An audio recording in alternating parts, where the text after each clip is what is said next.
सत्संग की अपनी एक बहुत बड़ा महत्व है। इसीलिए गुरुजी कई बारी, जो मेरे साथ इंसिडेंट हुआ एक बारी कि भाई मैं बैठा हुआ था और अभी पहुंचे ही थे हम, जैसे आधा एक घंटा हुआ था बैठे हुए थे, कहते इतने बैठा की कर रहे हैं या कार जाते सत्संग का। अब दैट वाज फर्स्ट टाइम, अभी मुझे 2-3 महीने ही हुए थे। अब घर जाऊं रात को 8 बजे ऑल द वे, मैं घर से 13 किलोमीटर अंपायर से था, तो क्या जाके सत्संग करूं किसको बुलाऊं। तो बिकॉज अभी 2-3 महीने ही हुए थे, तो उस वक्त तो रियलाइज नहीं किया। आज मेरी समझ में ये आया कि सत्संग का कितना महत्व है, कि मैं गुरु के सामने बैठा और वो कह रहे घर जाके सत्संग कर।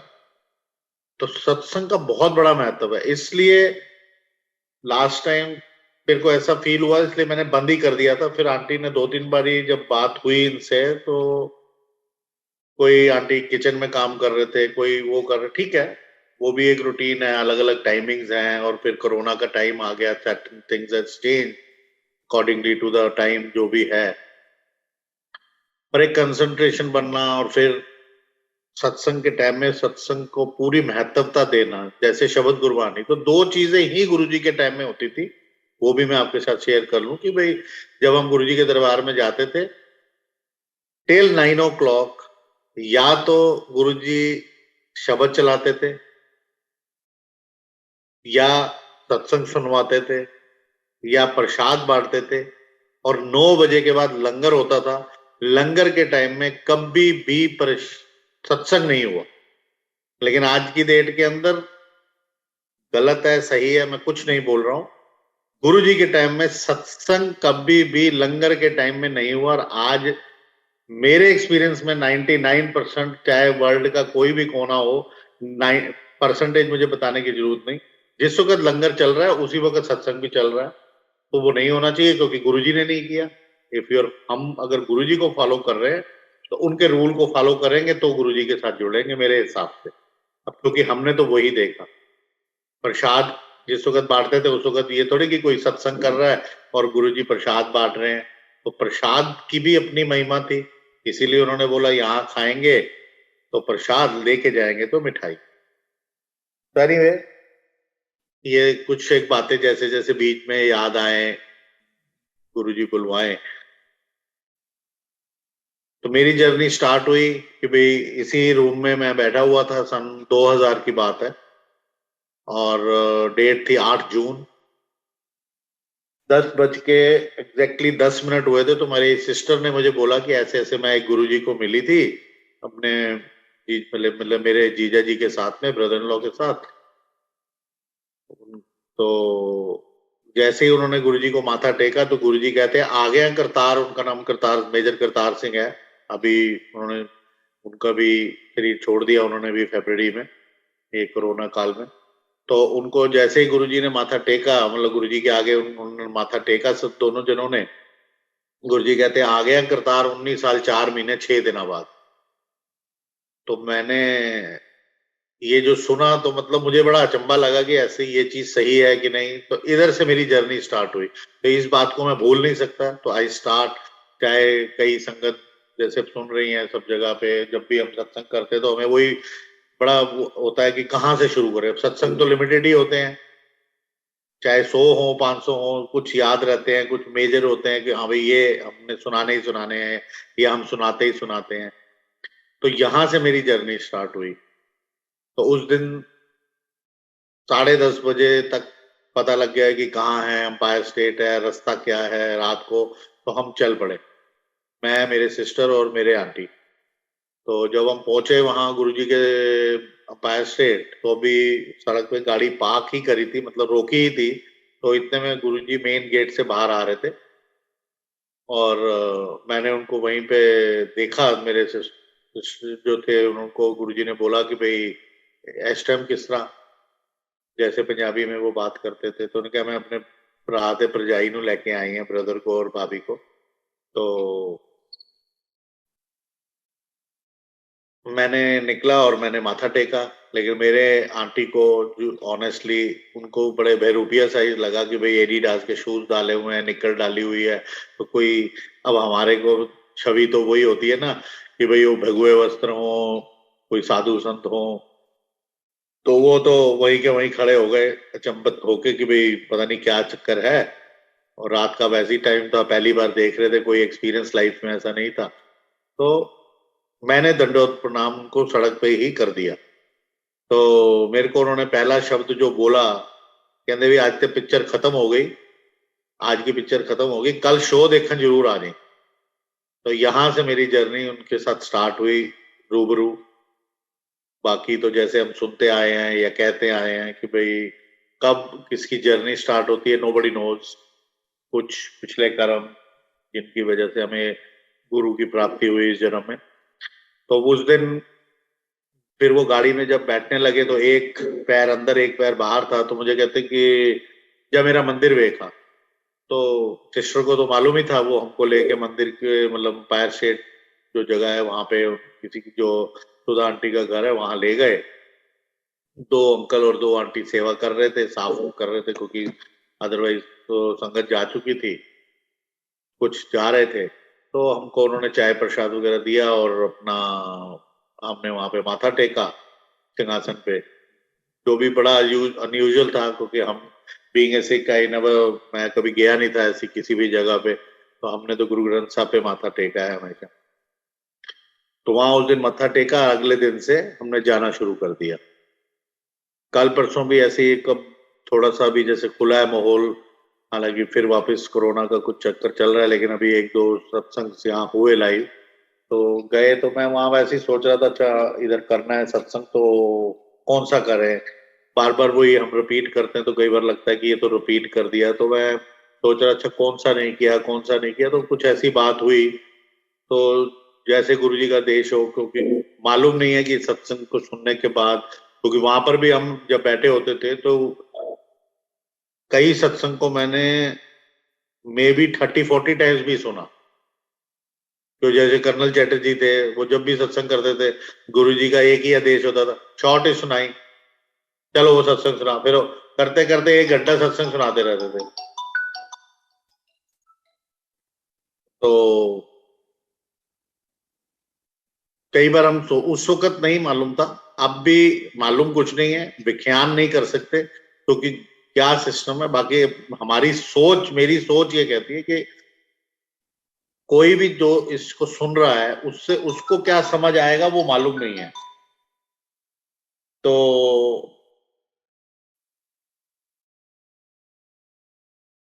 उसका एक एग्जाम्पल ये होता था कि भाई जैसे क्लास में टीचर ने पढ़ाया, तो टीचर तो एक ही चीज पढ़ा रही है, समझ सबको अपनी अपनी आती है। कोई साइंटिस्ट बनता है, कोई डॉक्टर बनता है, कोई प्रोफेसर बन जाता है, और वो टीचर तो वहीं की वहीं रहती है। पर स्टिल हम प्रोफेसर भी बन जाएं, कोई बच्चा, तो भी उसकी टीचर टीचर ही रहेगी। तो हमें समझ क्या आई कि सत्संग से वो अपना अपना वो है। तो इसलिए यही समझ आया कि आप सत्संग, हम सत्संग कर दें, मीनिंग ना बताएं।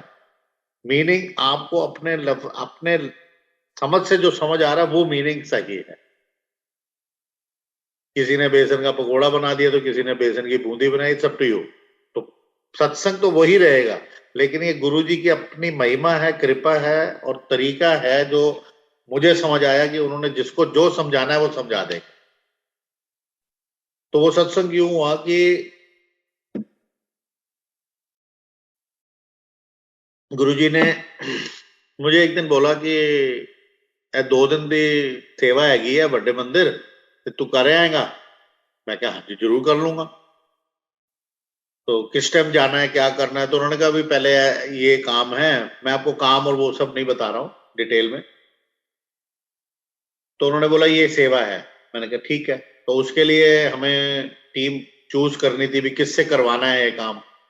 तो हमने सिलेक्शन करी।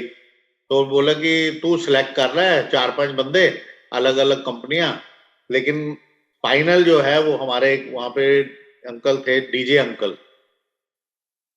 वो डीजे अंकल जो है वो फाइनल वो करेंगे कि किसने वो सेवा, किस पार्टी ने वो सेवा करनी है, मतलब कौन सी कंपनी ने वो सेवा करनी है। मैंने कहा ठीक है। अब 2 दिन का काम था, तो मैंने 5 जने सिलेक्ट करे। उनको हमने वहां मंदिर में बुला लिया। उसमें से एक बंदा क्रेप कर रहा था कि आपने मुझे सोमवार वाले दिन करा लिया मुझे। मैंने कहा क्या हुआ। अब मुझे तो ज्यादा कुछ ऐसा मालूम नहीं था। तो वो बोले कि मुझे ना आज के दिन शिवलिंग पे जाना होता है, वहां पे जल चढ़ाना होता है, वहां पे कुछ नारियल चढ़ाना होता है। तो करते करते अब सफर तो, जब हम निकले नेहरू प्लेस से, और जो सफर था तकरीबन पौना घंटा लग गया, 1 घंटा लग गया, जो भी वहां मंदिर पहुंचते पहुंचते।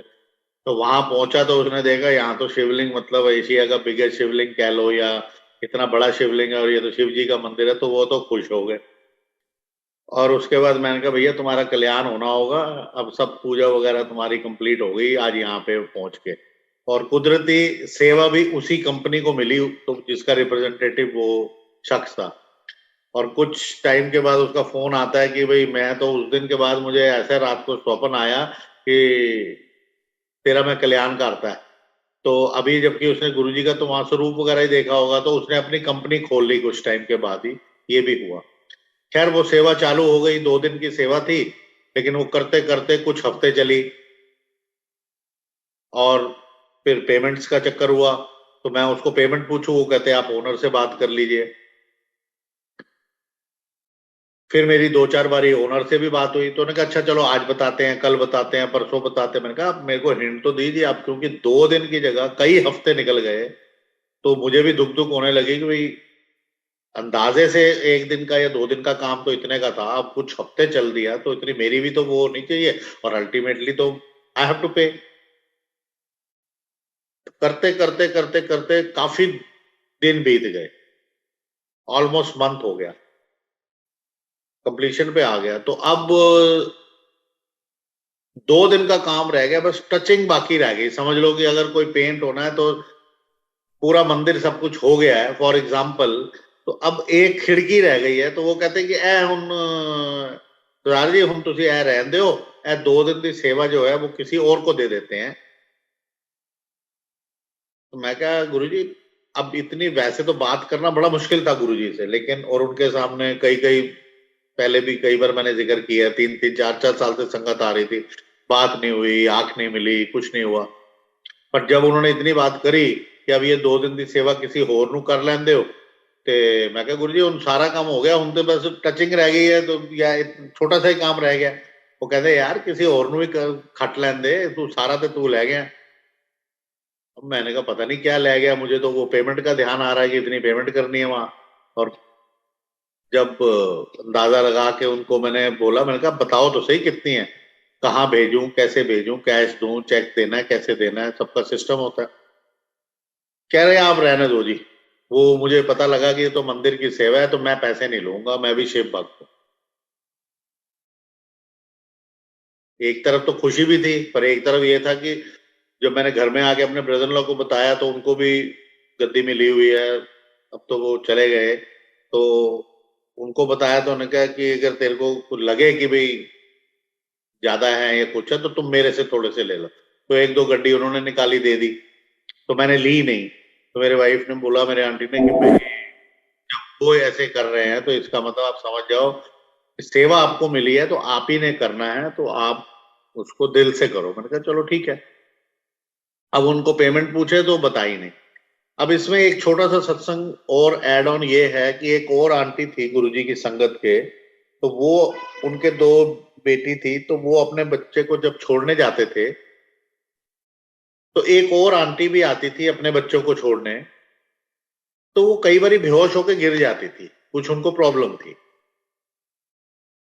तो एक दिन जब गुरुजी, अब मतलब इतनी सी बात मैंने आपको बताई भी, एक आंटी गुरुजी की संगत की जब अपने बच्चों को छोड़ने जाते थे बस स्टैंड पे स्कूल के लिए, तो दूसरी एक और आंटी आती थी जो गुरुजी की संगत नहीं थी उस वक्त, लेकिन वो गिर जाते थे, उनको कुछ प्रॉब्लम थी। और फिर कई बारी वो गुरुजी की संगत की आंटी उनको छोड़ने जाती थी सुबह। कभी बच्चों को लेने गई तो बच्चे घर में पहुंचने हैं, तो घर वाले जैसे हस्बैंड बाई चांस घर पे अंकल, तो वो कहते थे लेट कैसे हो गए, कहते उसकी तबीयत खराब हो गई, उसको छोड़ने गए। कहते उसका तो आए दिन का यही है, तो भाई दिखाते क्यों नहीं, कहते दिखाते हैं देश एंड दैट। चलो ये बात हो गई। अब इसका क्योंकि आगे इसमें लिंक है, इसलिए मैंने ये बात आपको बताई। तो अल्टीमेटली जब पेमेंट नहीं ली, तो मैंने कहा मैं गुरुजी को बताऊं या नहीं बताऊं। तो मैंने एक दिन खुशी से गुरुजी को बता दी कि भाई गुरुजी ने उन्हें पेमेंट तो लेती नहीं बंदे ने, जिन्हें भेजे सी के काम करने वास्ते बंदे भी डेली आते थे, 3 व्हीलर पे मशीनें लेके आते थे। तो गुरुजी ने कहा अच्छा हो गया ਉਹਦਾ भी कल्याण, फिर ऐश हो गई ਉਹਦੀ। अब मैं सोचूं, सेवा चलो उसने कर दी, पैसे नहीं लिए और उसका कल्याण हो गया, चलो ये भी अच्छी बात है, मैंने तो सिर्फ जो करना था कर ही लिया।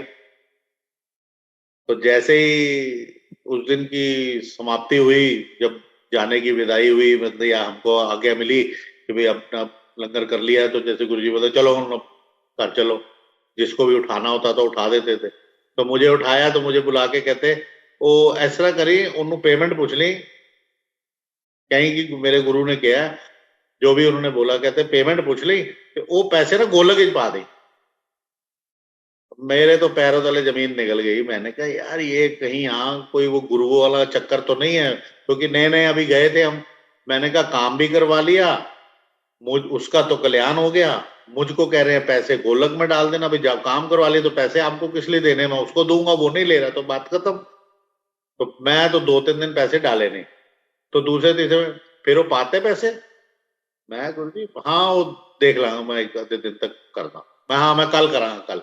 ऐसे करके मैंने 3 बार मेरे को गुरुजी ने पूछा, तीसरी बार मैंने सोचा चलो थोड़े से डाल देता हूँ, पूरे डालने की क्या जरूरत है। पर अल्टीमेटली जो भी पेमेंट थी मैंने पूरी की पूरी कांपते हाथों से डाल दी, ऑनेस्टली। क्योंकि मेरी हैसियत या जो भी कह लो, और मुझे लगता है कि वो गलती अगर मैं कर जाता ना डालने की, तो इस वक्त आराम से कोरोना काल में मैं ना बैठा होता, मैं 2014 में, फिर वो अलग सत्संग है, आराम से बैठे हैं घर में, कोई दिक्कत नहीं है। तो गुरु जी ने कैसे कल्याण करना है, क्या करना है, वो सिर्फ हमारी सोच के बहुत दूर है, वहां हमारी सोच पहुंच ही नहीं सकती है जो उन्होंने तरीका अपनाना है या चुनना है। That's what exactly happened. अब हुआ क्या कि जब ये पेमेंट मैंने डाली, जैसे ही मैंने पेमेंट डाली, तो उस दिन मेरे को ये नहीं कहते कि पाती कि नहीं पाती, फिर पा देती पेमेंट, पैसे पाते गोलोक च चल हुन उसनु कल ले आई। मैं कब इनको पता नहीं कैसे पता लग गया कि वहां पेमेंट डाल दी। अब क्योंकि उस वक्त हमें थोड़ी पता कि वो क्या चीज है, क्या जानते हैं, क्या कर रहे हैं। कहते उन्होंने ना मेरे मंदिर लेके आई, मैं ठीक है जी। मैं उसको एक दिन बुला लिया, वो मुझे हाफ वे में अपनी गाड़ी में मिल गए और मैं उनको ले गया। लेकिन जब मैं लेके गया तो अंपायर स्टेट में वो मेरे से 3-4 संगत आगे थे, और तब तक इतना तो पता लग गया था कि अगर हम नई संगत लेके गए तो गुरुजी बात करेंगे, और गुरुजी बात करेंगे आपसे तो आप वहां के राजा हो उस दिन। एक फीलिंग थी, मतलब सब आपको बात करेंगे, आज क्या बात करी गुरुजी ने, हेल्प शेक हैंड करेंगे, जब हग करेंगे, मतलब आपको एक तरीके से राजकुमार का दुलार मिलेगा। तो वो मेरे को मिलाने का मौका ही नहीं लगा, क्योंकि वो मेरे से 3-4 संगत आगे थे, जब तक मैं जोड़े उतारता या हाथ धोता वो आगे चले गए, और वो भी लाइन में लग गए, मैं भी लाइन में लगा हुआ था। उनको देख के गुरुजी ने कहा फिर मतलब मैंने मिलाया भी नहीं है, वो उनको उनसे बोल रहे हैं कि जाओ बड़ा कल्याण करता उस अंकल को, जिन्होंने वो काम करा था और पैसे नहीं लिए थे। तो ये हो जाने के बाद उनको फिर मेरे को एक दिन बोला कि उन्होंने कहीं कि मेरे जो भी एक फंक्शन था उसके बाद गुरुजी का, जो बड़े मंदिर में मनाया जाता था, कुछ फंक्शन जैसे होते थे, तो हम मेरे को बोला कि उनको लेके आना, उनका अपनी फैमिली नु भी लेके आवे, आंटी नु भी ले आए अपनी। तो मैंने उनको बोल दिया ऐसे ऐसे गुरुजी का आदेश है, आप आइएगा। कहते ठीक है जी मैं आ जाऊंगा। अब वो अपनी आंटी को लेके पहुंचे, तो जैसे मैंने जिक्र किया था कि वो आंटी वो थी जो गिर जाती थी बस स्टैंड पे जब वो अपने बच्चों को छोड़ने आती थी, और गुरुजी की संगत की आंटी उनको छोड़ने जाती थी। अब वो ठीक थी, क्योंकि जब वो उनका मिला वहां मिले, क्योंकि वो आंटी हमारे को जानने वाले थे, तो हम भाई सारी 700, अगर उस वक्त 2000 संगत थी, ज्यादा से ज्यादा 1000-1500 थी, तो मंदिर में तो ज्यादा संगत नहीं थी। तो वो आंटी को ने जब उस आंटी को देखा, भाई आप कैसे, कहते ये सरदार जी मेरे अंकल को मिले थे वो लेके आए। तो कैसे देखो सबब बनता है, वो आंटी गिरती थी, उनको पता था, हमें पता ही नहीं था कुछ। मेरे को गुरुजी बोल रहा था कल्याण कर दिया, उस आंटी को उन्होंने ठीक भी कर दिया विदाउट। तो कौन सी चीज क्या, कौन सा सत्संग, क्या प्रसाद, कुछ पता नहीं। तो इस तरीके से ये वाला कार्य मतलब हुआ। और उसके बाद हमारा क्या कल्याण किया, अगेन ये सब अब इस सत्संग को सुनने के बाद आपको क्या मिला मुझे मालूम नहीं है। आपने सुना, आपको क्या मालूम पड़ा, किसी को क्या सेवा मिली होगी, कोई सत्संग से कुछ समोसे की सेवा मिल गई या कोई लंगर प्रसाद। If it is related to Guru ji तो वो कुछ भी सेवा हो सकती है। जैसे अभी ये आंटी इतना महान कार्य कर रहे हैं कि भी चलो उतनी वर्ल्ड वाइड संगत को जोड़ रहे हैं। मैं तो जानता नहीं इनको, कहीं इन्होंने सत्संग सुना, किसी का आता है सवाल कि आपने वो सत्संग किया था, आपने तो ये खोल दिया या आंखें खोल दी, तो उसमें मैं तो डॉक्टर हूं नहीं कि मैंने ये कर दिया या वो कर दिया। हमने तो सिर्फ सत्संग किया है। ये मान के चलो कि ये सत्संग भी आपका नहीं है या मेरा नहीं है ये सत्संग। हाँ, इससे रिलेटेड टू मी, इसमें मैं भागीदार बनाऊं। पिक्चर मेरी नहीं है, मैंने पिक्चर देखी है। अगर मैंने कोई भी पिक्चर देखी, शोले पिक्चर देख ली, तो सो व्हाट, उस शोले पिक्चर के किरदार मेरे थोड़े हो गए। अगर मैंने टिकट खर्ची है तो वो किरदार वही है। इसी तरीके से हम सब किरदार हैं, सिर्फ अपना अपना रोल अदा कर रहे हैं। ये अब समझ आ रही है उसको। अच्छा, सत्संग सुनाना, मेरा सत्संग, मेरा क्या है इसमें, मेरा है क्या?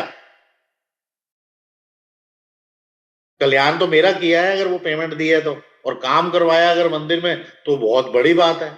तो बात बड़ी क्या है, मंदिर में सेवा कराई है तो वो आज की डेट के अंदर आप जिस मंदिर में भी सेवा कर रहे हैं, अपने घर में सेवा कर रहे हैं या किसी शख्स की, अब ये मेरी समझ की बातें हैं तो ये मैं नहीं करता हूं। मैं सिर्फ एक छोटा सा एग्जाम्पल देने के लिए आपको शेयर करी।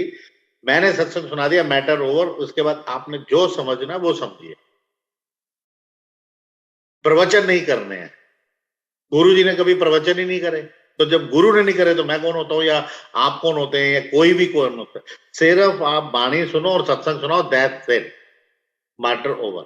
हाँ, ये मैं जरूर बोलूंगा क्योंकि गुरु जी ने ये किया।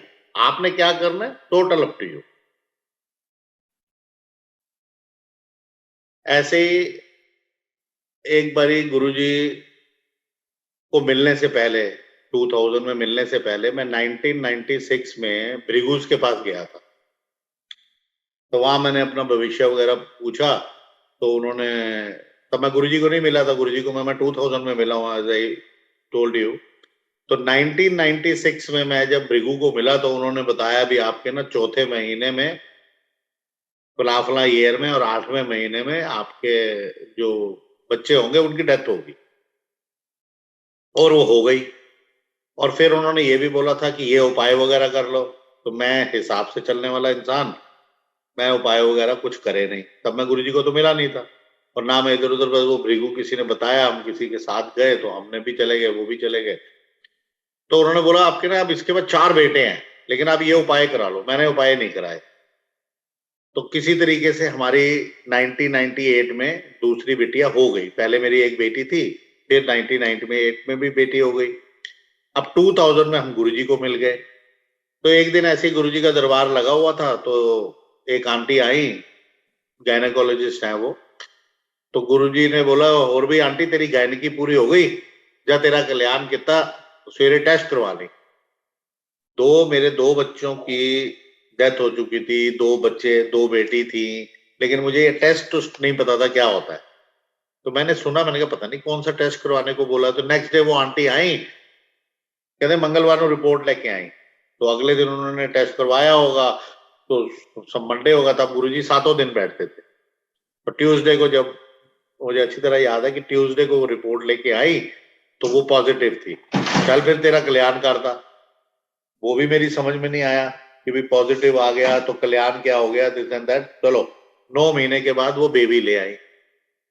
बेबी आया तो लड़का, और गुरुजी के चरणों में रख दिया। फिर आंटी खुश है, बहुत खुश, कहते जा फिर एक और ले जाए, तेरा कल्याण कितना। थैंक यू गुरुजी। अब उनके अंकल आए, वो भी नमस्कार करने गुरुजी को, नमस्कार की।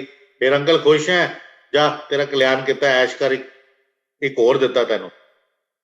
घर चले गए। कल टेस्ट करवा के आई आंटी का, टेस्ट करवा के आ गए। 9 महीने के बाद जुड़वा हो गए। जुड़वा लेके आ गए तो एक आया ने पकड़ा, एक अंकल ने, एक आंटी ने। जो पुराना वाला था वो आया के पास चला गया, नए वाले अंकल आंटी के पास। फिर उन्होंने, और मैं गुरुजी के 6-7 फुट की दूरी पे चांस की बात है कि बैठा हुआ था। आदत थी कि पास बैठना है। सेवादार कई बार बोलते थे पुरानी संगत जो है ऊपर जाके बैठो या पीछे चले जाओ, नई संगत को आगे आने दो। गुरुजी के समक्ष ये हुआ कि यस, पुरानी संगत का वर्ड यूज हुआ कि पुरानी संगत अब पीछे जाके बैठे। तो पुरानी संगत नई संगत बस इसका है, और कोई इसमें फर्क नहीं है। जैसे आपको सत्संग है, जैसे आपको दुख दर्द है, ऐसे पुरानी को भी है, नए को भी है, सबको है। तो उस दिन जब उनको दो जो नए आए शिशु, तो मैं मन में कुछ और सोच रहा हूं। मैं कह रहा यार ये मेरे को ये नहीं समझ आती है, गुरुजी की खान में से निकलते लड़के ही हैं, और उससे पहले भी आगे भी 7 साल उनकी सामने जब भी ये माहौल बना रहा, हमेशा लड़के। मैंने लड़की का कोई सत्संग ही नहीं सुना शायद, जहां तक मुझे याद है। मैंने कोई, तो मैं यही सोचता था, मैंने कहा इनके खान में से सिर्फ लड़के ही निकलते, ये क्या चक्कर है? डाई क्या उसी की बनी हुई है, लड़कों की? खैर वो जब 2 लड़के लेके आए तो उन्होंने फिर वही रखा। तो उन्होंने आंटी को बोला, आंटी खुश है? कहते गुरु जी बहुत अपार कृपा, बहुत कृपा, हाथ जोड़ के बहुत खुश, बहुत खुश। चल फिर तेरा कल्याण किया, एक और ले जा। वो तो चरण पकड़ लिए उन्होंने, कहते ना ना गुरुजी मैं 6 महीने हो गए विदाउट पे। एक आया ने पकड़िया, एक अंकल ने पकड़िया, एक मैं पकड़िया, तो मैं तो 6 महीने की छुट्टी लेके बैठी हुई हूँ, और नहीं चाहिए, थैंक यू सो मच। और नहीं चाहिए, नहीं चाहिए, पर चरण पकड़ ली कि अब नहीं चाहिए। मैं ये सारा देख रहा था। मैंने चलो 2 लड़कियां हैं तो एक लड़का सारी दुनिया को होता है या नहीं होता, मतलब मेरे मन में भी वही एक कॉमन सी बात आई। मैंने कहा चलो एक लड़का गुरुजी से मांग लिया जाए आज। तो मैंने भी मौका देखा। अब गुरुजी से मांगना कोई आसान तो था नहीं, मतलब उनके समक्ष जाना, बात करना, कि बात कर रहे इतना आसान, इसका 100 गुना। मतलब प्रिंसिपल को मैंने कमरे में बंद कर दिया था अपनी जिंदगी में, लेकिन वो 100 प्रिंसिपल से भी ऊपर वाली उनके आगे बात करना। हालांकि उन्होंने कोई डांटना नहीं है, कोई गाली गलौज नहीं करना है, या आपको कोई थप्पड़ नहीं मारना है, या कोई डंडा नहीं बजा देना, लेकिन बहुत मुश्किल था, ओरा ही ऐसा था उनका। तो मैंने जो है अपना किसी तरीके से हिम्मत करी, और देखा कि सब बिजी हैं, और मतलब लंगर लग रहा है तो सब बिजी हो गए। अब लंगर के टाइम में चुप गुरुजी बैठे हुए हैं, कोई उनके पास नहीं। मैं चुपचाप जाके ना उनकी चरण पकड़ लिए। की गल है? मैं गुरुजी एक मुंडा चाहिए था। बड़ी हल्की सी आवाज निकली, आधी मन में रह गई, आधी मुंह में रह गई, आधी निकली की। फिर कहते की, मैं कहा गुरुजी एक मुंडा चाहिए। मुंडा चाहिए? कमलियां गल्लां नहीं करी दियां, नट जा, ਆਪਾਂ ਦੂਜੇ ਕੰਮ करने ने। मैं क्या गुरु जी वो मना कर रही, तुम कहते एक और लै जा, तो मैनू एक दे दो। मतलब मैं तो ये सोच रहा हूँ ना भी चेक काटना, जैसे जाते ना भी हाँ भी कुछ चेक काट दीजिए सेवा के लिए, तो मैंने कहा भी एक सानू भी दे दो। मैं क्या वो मना कर रही है, तो फिर मैं गुरु जी से वार्तालाप कर रहा हूँ, मतलब ये डिस्कशन हो। मैं क्या उनको मना कर दिया, वो मना कर रही है, और आप कह रहे एक और लै जा, तो मुझे भी दे दो एक। कहते नहीं आप एक भी नहीं करना, तेन पता ना तेरे 4 मुंडे है। तो मतलब उन्होंने वो जिक्र किया जो मुझे भृगु ने 96 में किया था। तो आज की डेट के अंदर तो हम जानते हैं कि वो विधाता हैं, विधि का विधान लिखने वाले हैं, चेंज कर सकते हैं वट एवर इट इज, जैसे जैसे जिसकी समझ में जो है। तो एनीवे वो फिर हमने ना फिर कोशिश करी, ना हमने मतलब कोई फिर दोबारा कभी उनको मैंने मांगा। दैट वाज ओनली थिंग, मतलब तो वो एक ही बात थी जो मैंने उनको जाके बोला कि मुझे ये दो। उसके बाद ये जैसे जैसे समझ आती गई कि भाई जो कर रहे हैं वो ठीक है, जो होना है वो हो ही रहा है, और मोर और लेस बहुत अच्छा ही हुआ होगा। क्योंकि मालूम ही नहीं कि क्या और होना चाहिए था या नहीं होना चाहिए था, और जो हुआ है मुझे लगता है कि वो बेस्ट हुआ। इसी तरीके से 2001 1 अप्रैल 1 अप्रैल मेरी कंपनी बंद हो चुकी थी। तो मेरे को ऐसे आया मन में कि चलो मैं गुरुजी को बोलता हूँ। तो मेरी थोड़ी सी कोशिश ये रहती कि ना ऐसी कोई सिचुएशन बने, कोई ऐसा वक्त आए कि मुझे मांगना पड़े। तो मैंने सिर्फ गुरुजी को बता दिया, मैं कहा गुरुजी मेरी ना कंपनी बंद हो गई। कहता मैंने पता है, तेन की दिक्कत है, जा तू रेस्टोरेंट खोल ले। तो रेस्टोरेंट, मैं फॉरेन एक्सचेंज बिजनेस में हूँ, एक कंपनी में नौकरी करता हूँ, 7-8 हजार रुपए कमाता हूँ।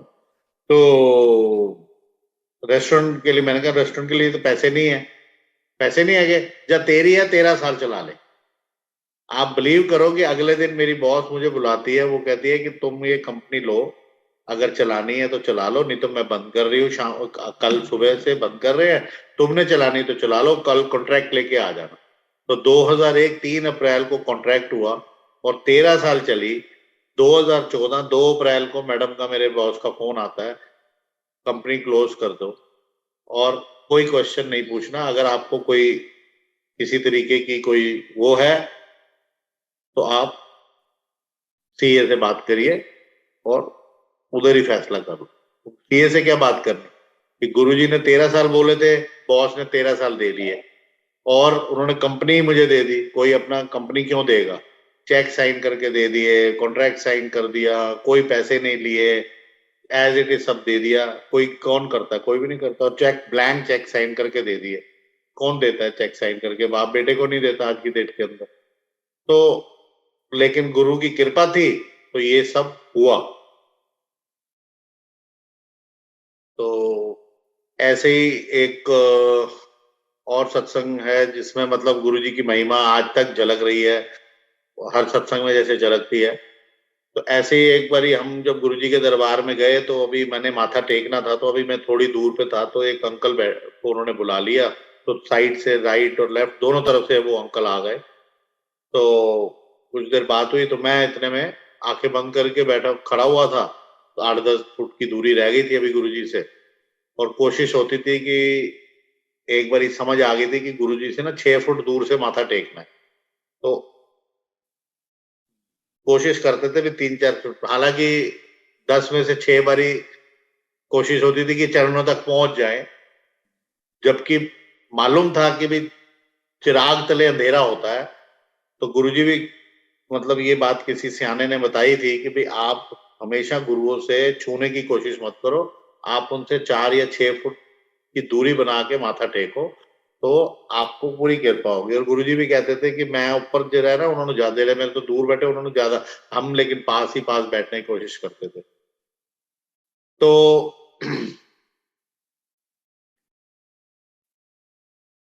मैं तो ये बात 2000 मैं सत्संग कौन सा सुना रहा था वो दिमाग से ही उतर गया।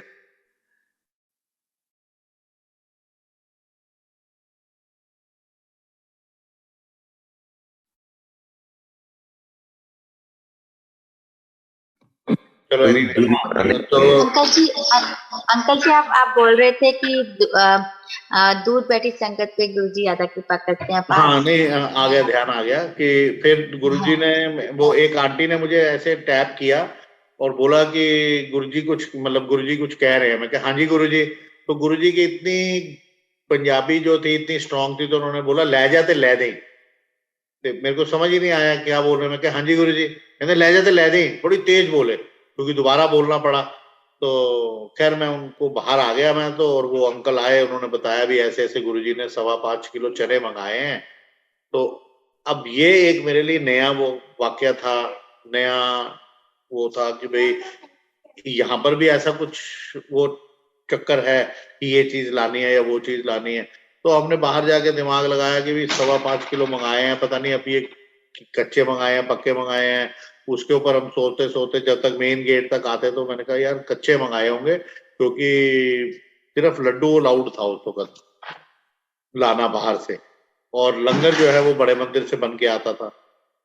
तो मैंने कहा ये कच्चे ही चने होंगे, पके हुए नहीं होंगे। तो मैं वो जो है बाहर आ गए हम मेन गेट से। अब क्योंकि गुरुजी ने बोला था ले जाते ले दे, तो लेके तो हम बाहर आ गए कच्चे चने लेने, ये हमने आपस में डिसाइड कर लिया। अब उन्होंने गाड़ी मंगा ली, वो एक्साइज के मेरे डिप्टी कमिश्नर थे शायद राजस्थान के, तो उनकी गाड़ी आ गई लाल बत्ती वाली। तो मैंने कहा नहीं नहीं नहीं, आपकी गाड़ी में नहीं जाएंगे। तब तक एक गार्ड से हमने पूछा तो उसने बोला यहाँ पे सुल्तानपुर गांव है, वहां आप ट्राई कर लीजिए। तो मैंने कहा नहीं, मैं आपकी गाड़ी में नहीं जाऊंगा, क्योंकि गुरुजी ने कहा ले जाते ले दें, तो take him and get him, तो मैं आपको लेके चलूंगा अब मेरी गाड़ी में। जब तक हम ये थोड़ा सा डिस्कशन कर ही रहे थे, मैंने देखा एक शॉप खुली हुई है थोड़ी सी दूरी पे, जो दिख रही थी हमें वहां से, कोई 200-150 फुट की दूरी पे होगी। हम वहां जाते हैं, उसकी सीढ़ियां चढ़ते हैं, राइट साइड पे शॉपकीपर खड़ा है, लेफ्ट साइड के ऊपर ग्रोसरी का सामान है, राइट साइड के ऊपर कॉस्मेटिक का सामान है। तो हमने पूछा भाई काले चने हैं, कहते नहीं खत्म है। घूमे, वापसी घूमे, लेफ्ट में नीचे देखा, 2 पैकेट पड़े हैं, उठा के देखे ध्यान से, थोड़ा सा हमें तो डाउट ही है व्हाइट और काले चनों में। तो उसने बोला काले चने, मैंने कहा आप तो मना कर रहे थे। देखा तो 2 पैकेट और हैं। तो इस तरीके से 5.5 किलो चने वहां प्रकट हुए उस दिन। जो दुकानदार भी हैरान। अब पेमेंट करनी थी, पेमेंट का टाइम है, वो क्या मैंने देनी है, अल्टीमेटली उनकी जेब से 100 रुपए निकला। मैंने कहा कि नहीं पेमेंट मैं दूंगा, क्योंकि गुरुजी ने बोला ले जा फिर ले दें। तो अल्टीमेटली हमने उनको, मैंने पेमेंट कर दी। अब उस 1.5 फुट में हमने आधा किलो का जो पैकेट था वो खोला था, तो वो हमने उसको आधा किया ताकि 5.25 किलो हो जाए। बस कश्मकश यही चल रही थी कि कभी ये सुना नहीं था। तो मैंने उस दिन पहला इंसिडेंट था, तो ये था कि भाई गुरुजी 5.25 किलो चने मंगाए हैं, तो ये विधि वगैरह ये यहाँ पर भी होती है क्या? तो हम वो 5.25 किलो लेके और गुरुजी के पास आ गए, और वो 250 ग्राम चने जो थे, जो अलग करे थे, वो वहीं रह गए। अब रूटीन में मतलब मेरी थोड़ी सी नींद कम थी, 97 से बहुत कम सोता था। उस दिन वो भी नहीं सोया कि मेरे पैसे भी दिए हैं और 250 ग्राम चने भी वहां रह गए हैं। अगले दिन सबसे पहले जाके गाड़ी रोकी, तो उसकी दुकान में गए, तो वो कहने लगे कहाँ से आए हो, उसके भाई थे। मैंने कहा ये तो चने गए, लेकिन उसने चने मंदिर में रखे हुए थे। तो वहां से शुरू हुआ सिलसिला उस चना प्रसाद का। तो कहते यार कल हमारे यहाँ कोतक हो गया, वो आप ही आए थे। तो पहले तो वो मेरे चरण पढ़ने लगा, मैं कहा मेरे पर मत पढ़ो, ये तो सब गुरुजी की कृपा हुई है। तो मैंने तो वो 250 ग्राम अपने चने लिए, गाड़ी में रखे और गुरुजी के दरबार आ गए। अब तो कि थोड़ी सी 60, 70, 80, 100 संगत होती थी तब, तो बात पता लग गई, और फिर एक्साइटेड वाली बात तो थी कि भाई इस तरीके से प्रकट हुए हैं, इस तरीके से 250 ग्राम चने लेके आया हूँ।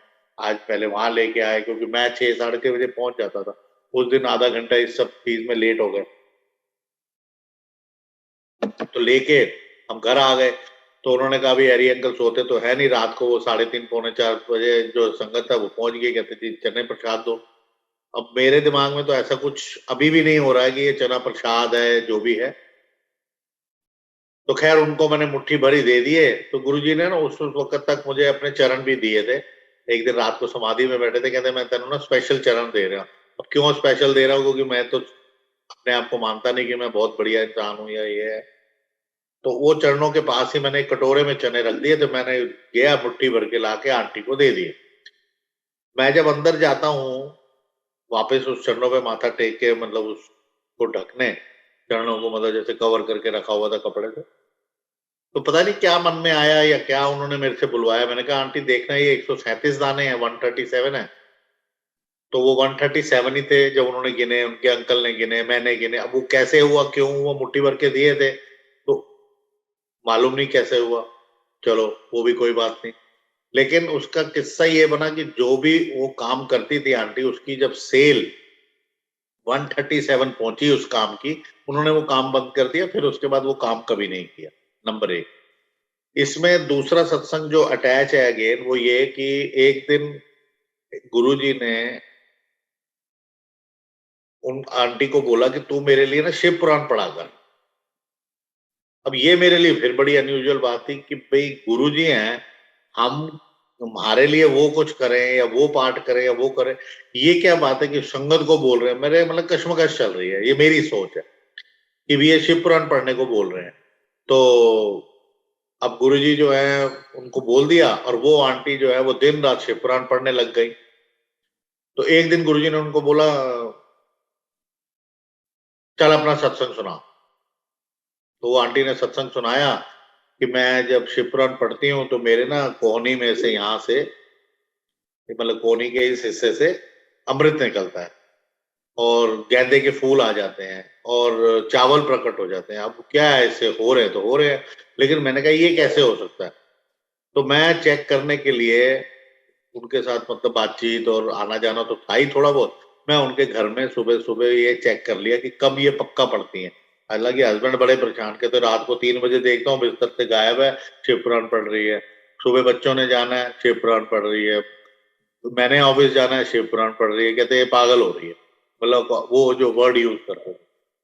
और मैं जब उनके घर पहुंचा सुबह सुबह 9 बजे, तो तीसरे फ्लोर पे उनका घर, और नीचे से ही इतनी फ्रेग्रेंस गुलाबों की, जो गुरुजी कहते थे कि मेरी 8 खुशबुआं ने, वो ਤੁਹਾਡੇ ਲੈਵਲ ਦੇ ਹਿਸਾਬ ਨਾਲ ਤੁਹਾਨੂੰ खुशबू का एहसास होता है।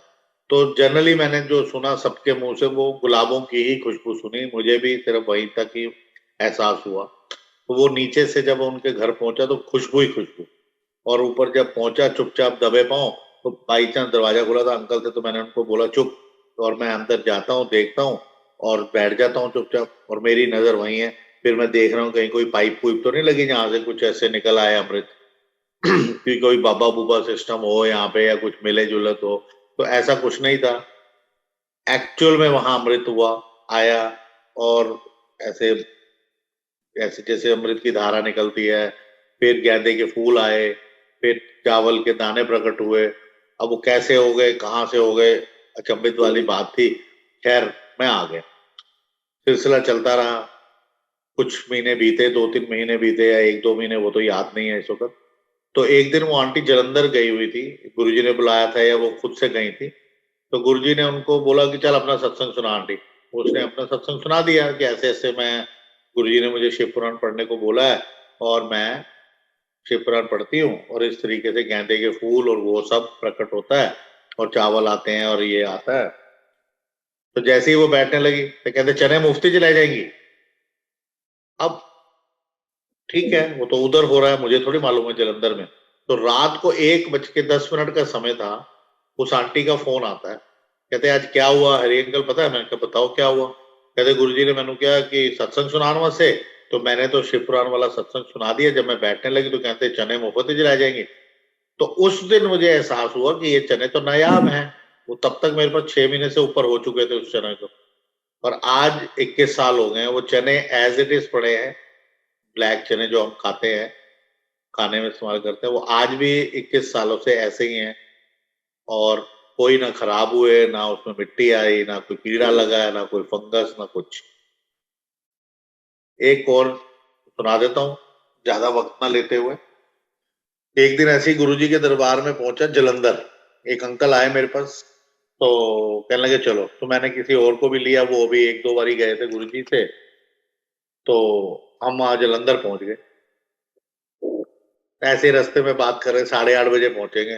तो आप यकीन मानो कि 1 सेकंड भी नहीं, ऊपर नीचे एग्जैक्ट 8:30 पे एंट्री हुई। माथा टेकना है, मुझे पता नहीं क्यों एहसास हुआ कि गुरुजी ना कुछ डांटेंगे आज। तो मैं पीछे होता चला गया। तो वहां ज्यादा संगत तो होती नहीं है उस वक्त में, मतलब इन एनी केस। और 5-7 मिनट में नंबर आ गया, लेकिन मैं पीछे, और जैसे मेरा 5वां आया तो मैं 8वें में हो जाता था। फिर 5वें नंबर पे आया तो 8वें में हो गया। लेकिन अल्टीमेटली मुझे माथा टेकना पड़ा। जैसे ही माथा टेका, वही हुआ जो एहसास हो रहा था। तू की करना आया? मैं कहा गुरुजी मत्था टेकन। उथे टेक लेना सी। मैं कहा गुरुजी दर्शन करने सी। कहते दर्शन उत्थे नहीं देता। तो एक दिन ऐसे ही रात को घर पे आ गए थे, 3:30 बजे की, दरवाजे खिड़कियां बंद थे, और साक्षात आ गए। मैंने दंडवत करी, वॉशरूम गया, वापस आया। तो मैंने बोला फिर आओ तो मानो। फिर आ गए, फिर हाथ लगाए, चरण स्पर्श करे, देखा, साक्षात आए। कोई मतलब ऐसे नहीं कि स्वप्न देख रहे हैं कुछ। बकायदा मैं वॉशरूम जाता हूँ, चल के जाता हूँ, वापस आता हूँ, हाथ धोते हैं। तो मेरे को कहते कि मैं क्या भाई दर्शन करने सी। कहते दर्शन उत्थे नहीं कर सकते सीगे बंदे। फिर कहते बाद में मुझे बोले, कहते जो तुसी घरों निकलते हो, ये उन्होंने मुंह से बोला। ਤੁਸੀਂ ਸੁਣਦਾ ਨਾ ਮਾਤਾ ਦੇ ਬੱਸਾਂ ਪਲਟ ਜਾਂਦੀਆਂ ਨੇ, ਮਾਤਾ ਦੇ ਜਾ ਰਹੇ ਸੀਗੇ। ਤੇ ਮੈਨੂੰ ਸੰਗਤ ਦਾ ਖਿਆਲ ਰੱਖਣਾ ਪੈਂਦਾ ਹੈ ਜਦੋਂ ਤੁਸੀਂ ਮੇਰੇ ਕੋਲ ਆ ਰਹੇ ਹੋ। ਤੇ ਜੇ ਮੈਂ ਦਿੱਲੀੋਂ ਦੀ ਜਲੰਧਰ ਆਇਆ, ਮੈਂ ਕੋਈ ਕੰਮ ਕਰਨ ਆਇਆ, ਤੁਸੀਂ ਇੱਥੇ ਇੰਨੀ ਦੂਰ ਆ ਰਹੇ ਹੋ, ਮੈਨੂੰ ਕੋਈ ਕੰਮ ਹੋਏਗਾ ਤਾਂ ਮੈਂ ਤੁਹਾਨੂੰ ਆਪ ਬੁਲਾਵਾਂਗਾ। ਔਰ ਤੈਨੂੰ ਟੱਕਰਾ ਮਾਰਨ ਦੀ ਕੀ ਲੋੜ ਹੈ? ਤੈਨੂੰ मैं पूरा दरबार दिता होया है, तेनू मैं अपने चरण देते, तेनू मैं अपना अपने स्वरूप को ना ब्लेस कर। एक बार ऐसे जैसे स्वरूप बांट रहे थे तो मुझे दिया, 1 दिया, 2 दिया। कहता तेरा तो 1-2 नाल काम होएगा नहीं, क्योंकि तू तो वंडेगा। मेरी आदत थी भी चलो चीज मिली है, वंड खाओ छक खाओ जैसे होता है। तो जैसे उन्होंने मुझे फिर 5-6 दे दिए, 6 दे दिए तो मैंने कहा एक और दे दो, कहना फिर दे। एक की जगह 6 मिले, फिर ढिड फिर नहीं भरिया। अच्छा चल, तो उसके ऊपर सिर्फ फिर ऊपर लिफाफे के ऊपर साइन कर दिया जिस एनवलप में वो थे, बाकी सब के ऊपर तो स्वरूप के ऊपर लिखा। अब मुझे थोड़ी पता था कि उन्होंने चले जाना, तो मैंने तो अपना एज यूजुअल जो मेरी हैबिट थी मैंने बांटना चालू कर दिया। एक कैलेंडर मिलता, मैं अंकल 2-4 और दे दो, बांट दूंगा। तो वो अंकल जो सेवादार होते थे वो कहते यार हम अपने आप दे देंगे जिसको देना है, जिसको गुरुजी को मिलना होगा वो अपने आप आएगा, वो उसको देंगे। मेरी कोशिश होती थी। तो एनीवे उस दिन वो अपना गुरुजी ने बोला कि मैंने तेनू सारा दरबार दे दिता है, चरण तेनू दे देते। शिवपुराण एक दिन उन्होंने ब्लेस करा हुआ अपना। शिवपुराण खैर ब्लेस्ड ही है, लेकिन अब उनके हाथ से मिलना तो वो एक अलग बात हो गई। तो कहते तेनू शिवपुराण तेनू दिता, अपने स्वरूप ਨੂੰ मैं ब्लेस, ये उनके लफ्ज थे, कहते मेरे स्वरूप ਨੂੰ, अपने स्वरूप ਨੂੰ मैं ब्लेस करके तेनू दिता। फिर एक बार मैंने ना गणेश जी कुछ लेके आया था गोल्ड प्लेटेड बॉम्बे से, मेरे आंटी के सिस्टर ने दिए थे। तो मैं लेके गया, एक आंटी को बड़ा अच्छा लगा, मैनू दे दो। अब वो 7-8 हजार रुपए का था। तो मैंने कहा, उन्होंने पेमेंट दी और ले लिया। तो वो कहते थे गुरु जी को ब्लेस करा दो, तो इससे गल कर लेते हो। कर हिम्मत करके गुरु जी के बोला, मैं गुरु जी ब्लेस कर दो। वो एक बार कर दिया, 2 बार कर दिया, तीसरी बार कहते, वो कहते यार तू की मेरे पुत्र नु मेरे को ब्लेस करा। अब मुझे क्या पता, मेरे को अपने गुरुओं के नाम नहीं पता, टू बी ऑनेस्ट। तो अब वो कहते गणेश जी मेरे पुत्र नु मेरे को ब्लेस कराई जाना है तू। तो मुझे क्या पता कि ये शिव है, मैं तो कह रहा हूँ गुरु जी है। तो उस दिन नहीं क्लियर है, ये उस वक्त की बात है। तो कहते यार तू की मेरे पुत्र नु मेरे को ब्लेस कराई जाना। तो खैर उन्होंने वो गणेश जी ब्लेस करके दे दिए। अब अगले दिन मैं फिर पहुंचा, कहते यार हूं आज लास्ट है। मैं क्या मेरे पास है बस लास्ट गुरु जी एक और कर दो। तो वो फिर मैंने अपने पास रख लिया। तो उस दिन उन्होंने जिक्र किया कि स्वरूप मैं तेन अपना ब्लेस करके देता, शिव पुराण देते, चरण दे देते, तेन गणेश जी ब्लेस करके देता, और तेन वो प्रसाद देता जरा पूरी दुनिया नहीं। उस दिन उन्होंने बोला कि पूरी दुनिया में जितनी संगत है, इतनी डिटेल में नहीं, उन्होंने तो कहते पूरी दुनिया जो प्रसाद नहीं है वो मैं तेन दे दिता है। तो तेरा मंदिर पूरा है, तेन टकरा मारने की लोड़ नहीं, तू घर जा मत्था टेक। ठीक है, हम आ गए। तो मैं क्या गुरु जी लंगर, कहते कोई लंगर नहीं, बाओ आउट। मतलब आउट नहीं बोला, कहते चलो। तो मैं क्या उन्होंने कहना उन्होंने छड़ तू जा। अब मैं जाऊं, मैं कोई 10 किलोमीटर थोड़ी गया हूं, 500 किलोमीटर, 400 450 किलोमीटर पता नहीं जितना भी था वो जलंधर दिल्ली से। और 2 बंदे आए, अब रात को सिंगल रोड, मैं अकेला कैसे आ जाऊं। तो कहते तू चल। बाहर आके 5 मिनट बैठ गया और ये भी बोला, मैंने कहा गुरु जी लंगर, कहते कोई लंगर नहीं, चलो जिस तरह आए उस तरह वापस जाओ। बाहर आके बड़ा गुस्सा, मैंने कहा बस छुट्टी, आज लास्ट डे, अब नहीं आना मैंने। ये ऐसे कोई थोड़ी करता है, तहजीब नाम की भी चीज होती है, कोई घर आया घर वाले को चाय पानी तो पूछ लेता है। तो बड़े गुस्से में मैं आके गाड़ी में बैठ गया। 5 मिनट ही हुए थे, अब जाऊं ना जाऊं, आदेश तो हो गया लेकिन माने कौन। तो अभी 5 मिनट सोच रहा जाऊं कि ना जाऊं, उनकी वेट करूं क्या करूं। वो तो आए तो मेरे साथ ही हैं, वो तो चलो चले जाएंगे ट्रेन में बस में जैसे भी। 5 मिनट में ही मंदिर के बाहर ही अभी गाड़ी खड़ी थी, तो इतने में अंदर से सेवादार आया, गुरु जी बुला रहे हैं। मैं कहा बुलाने थे, बुला रहे हैं तो मैं नहीं जाता। तो 10 मिनट मैंने भी आया, अब बुला रहे हैं तो थोड़ा सा तैश भी आ गई। और अपने वो दिखाने लगे हेकड़ी, और 10 मिनट या 5 मिनट तक दिखाई। फिर वो कहते आ जाओ गुरु जी का देश है, आ जाओ। खैर मैं चला गया बड़े गुस्से में। फिर गुरु जी ने जिस तरह मैं पहुंचा, चलो लंगर करो इधर। मैं गुस्से में ना, मैंने कहा लंगर क्या, 50 रुपए का बाहर नई हवेली खुली है जलंधर में, 50 रुपए खर्चने को तो दिल नहीं करता, लेकिन कोई बात नहीं आज खर्च लूंगा। वहां आराम से फर्स्ट क्लास तंदूरी रोटी दाल खाऊंगा। जो मन में आया, सत्संग तो वही है ना, इसीलिए गुरुजी ने कभी भी ये मेरा सत्संग किसी को नहीं बोलेंगे कि चल आंटी होता सत्संग सुना दे। हमेशा सत्संग उसी का सुनना जिसका है। ऐसे एक बात याद आई।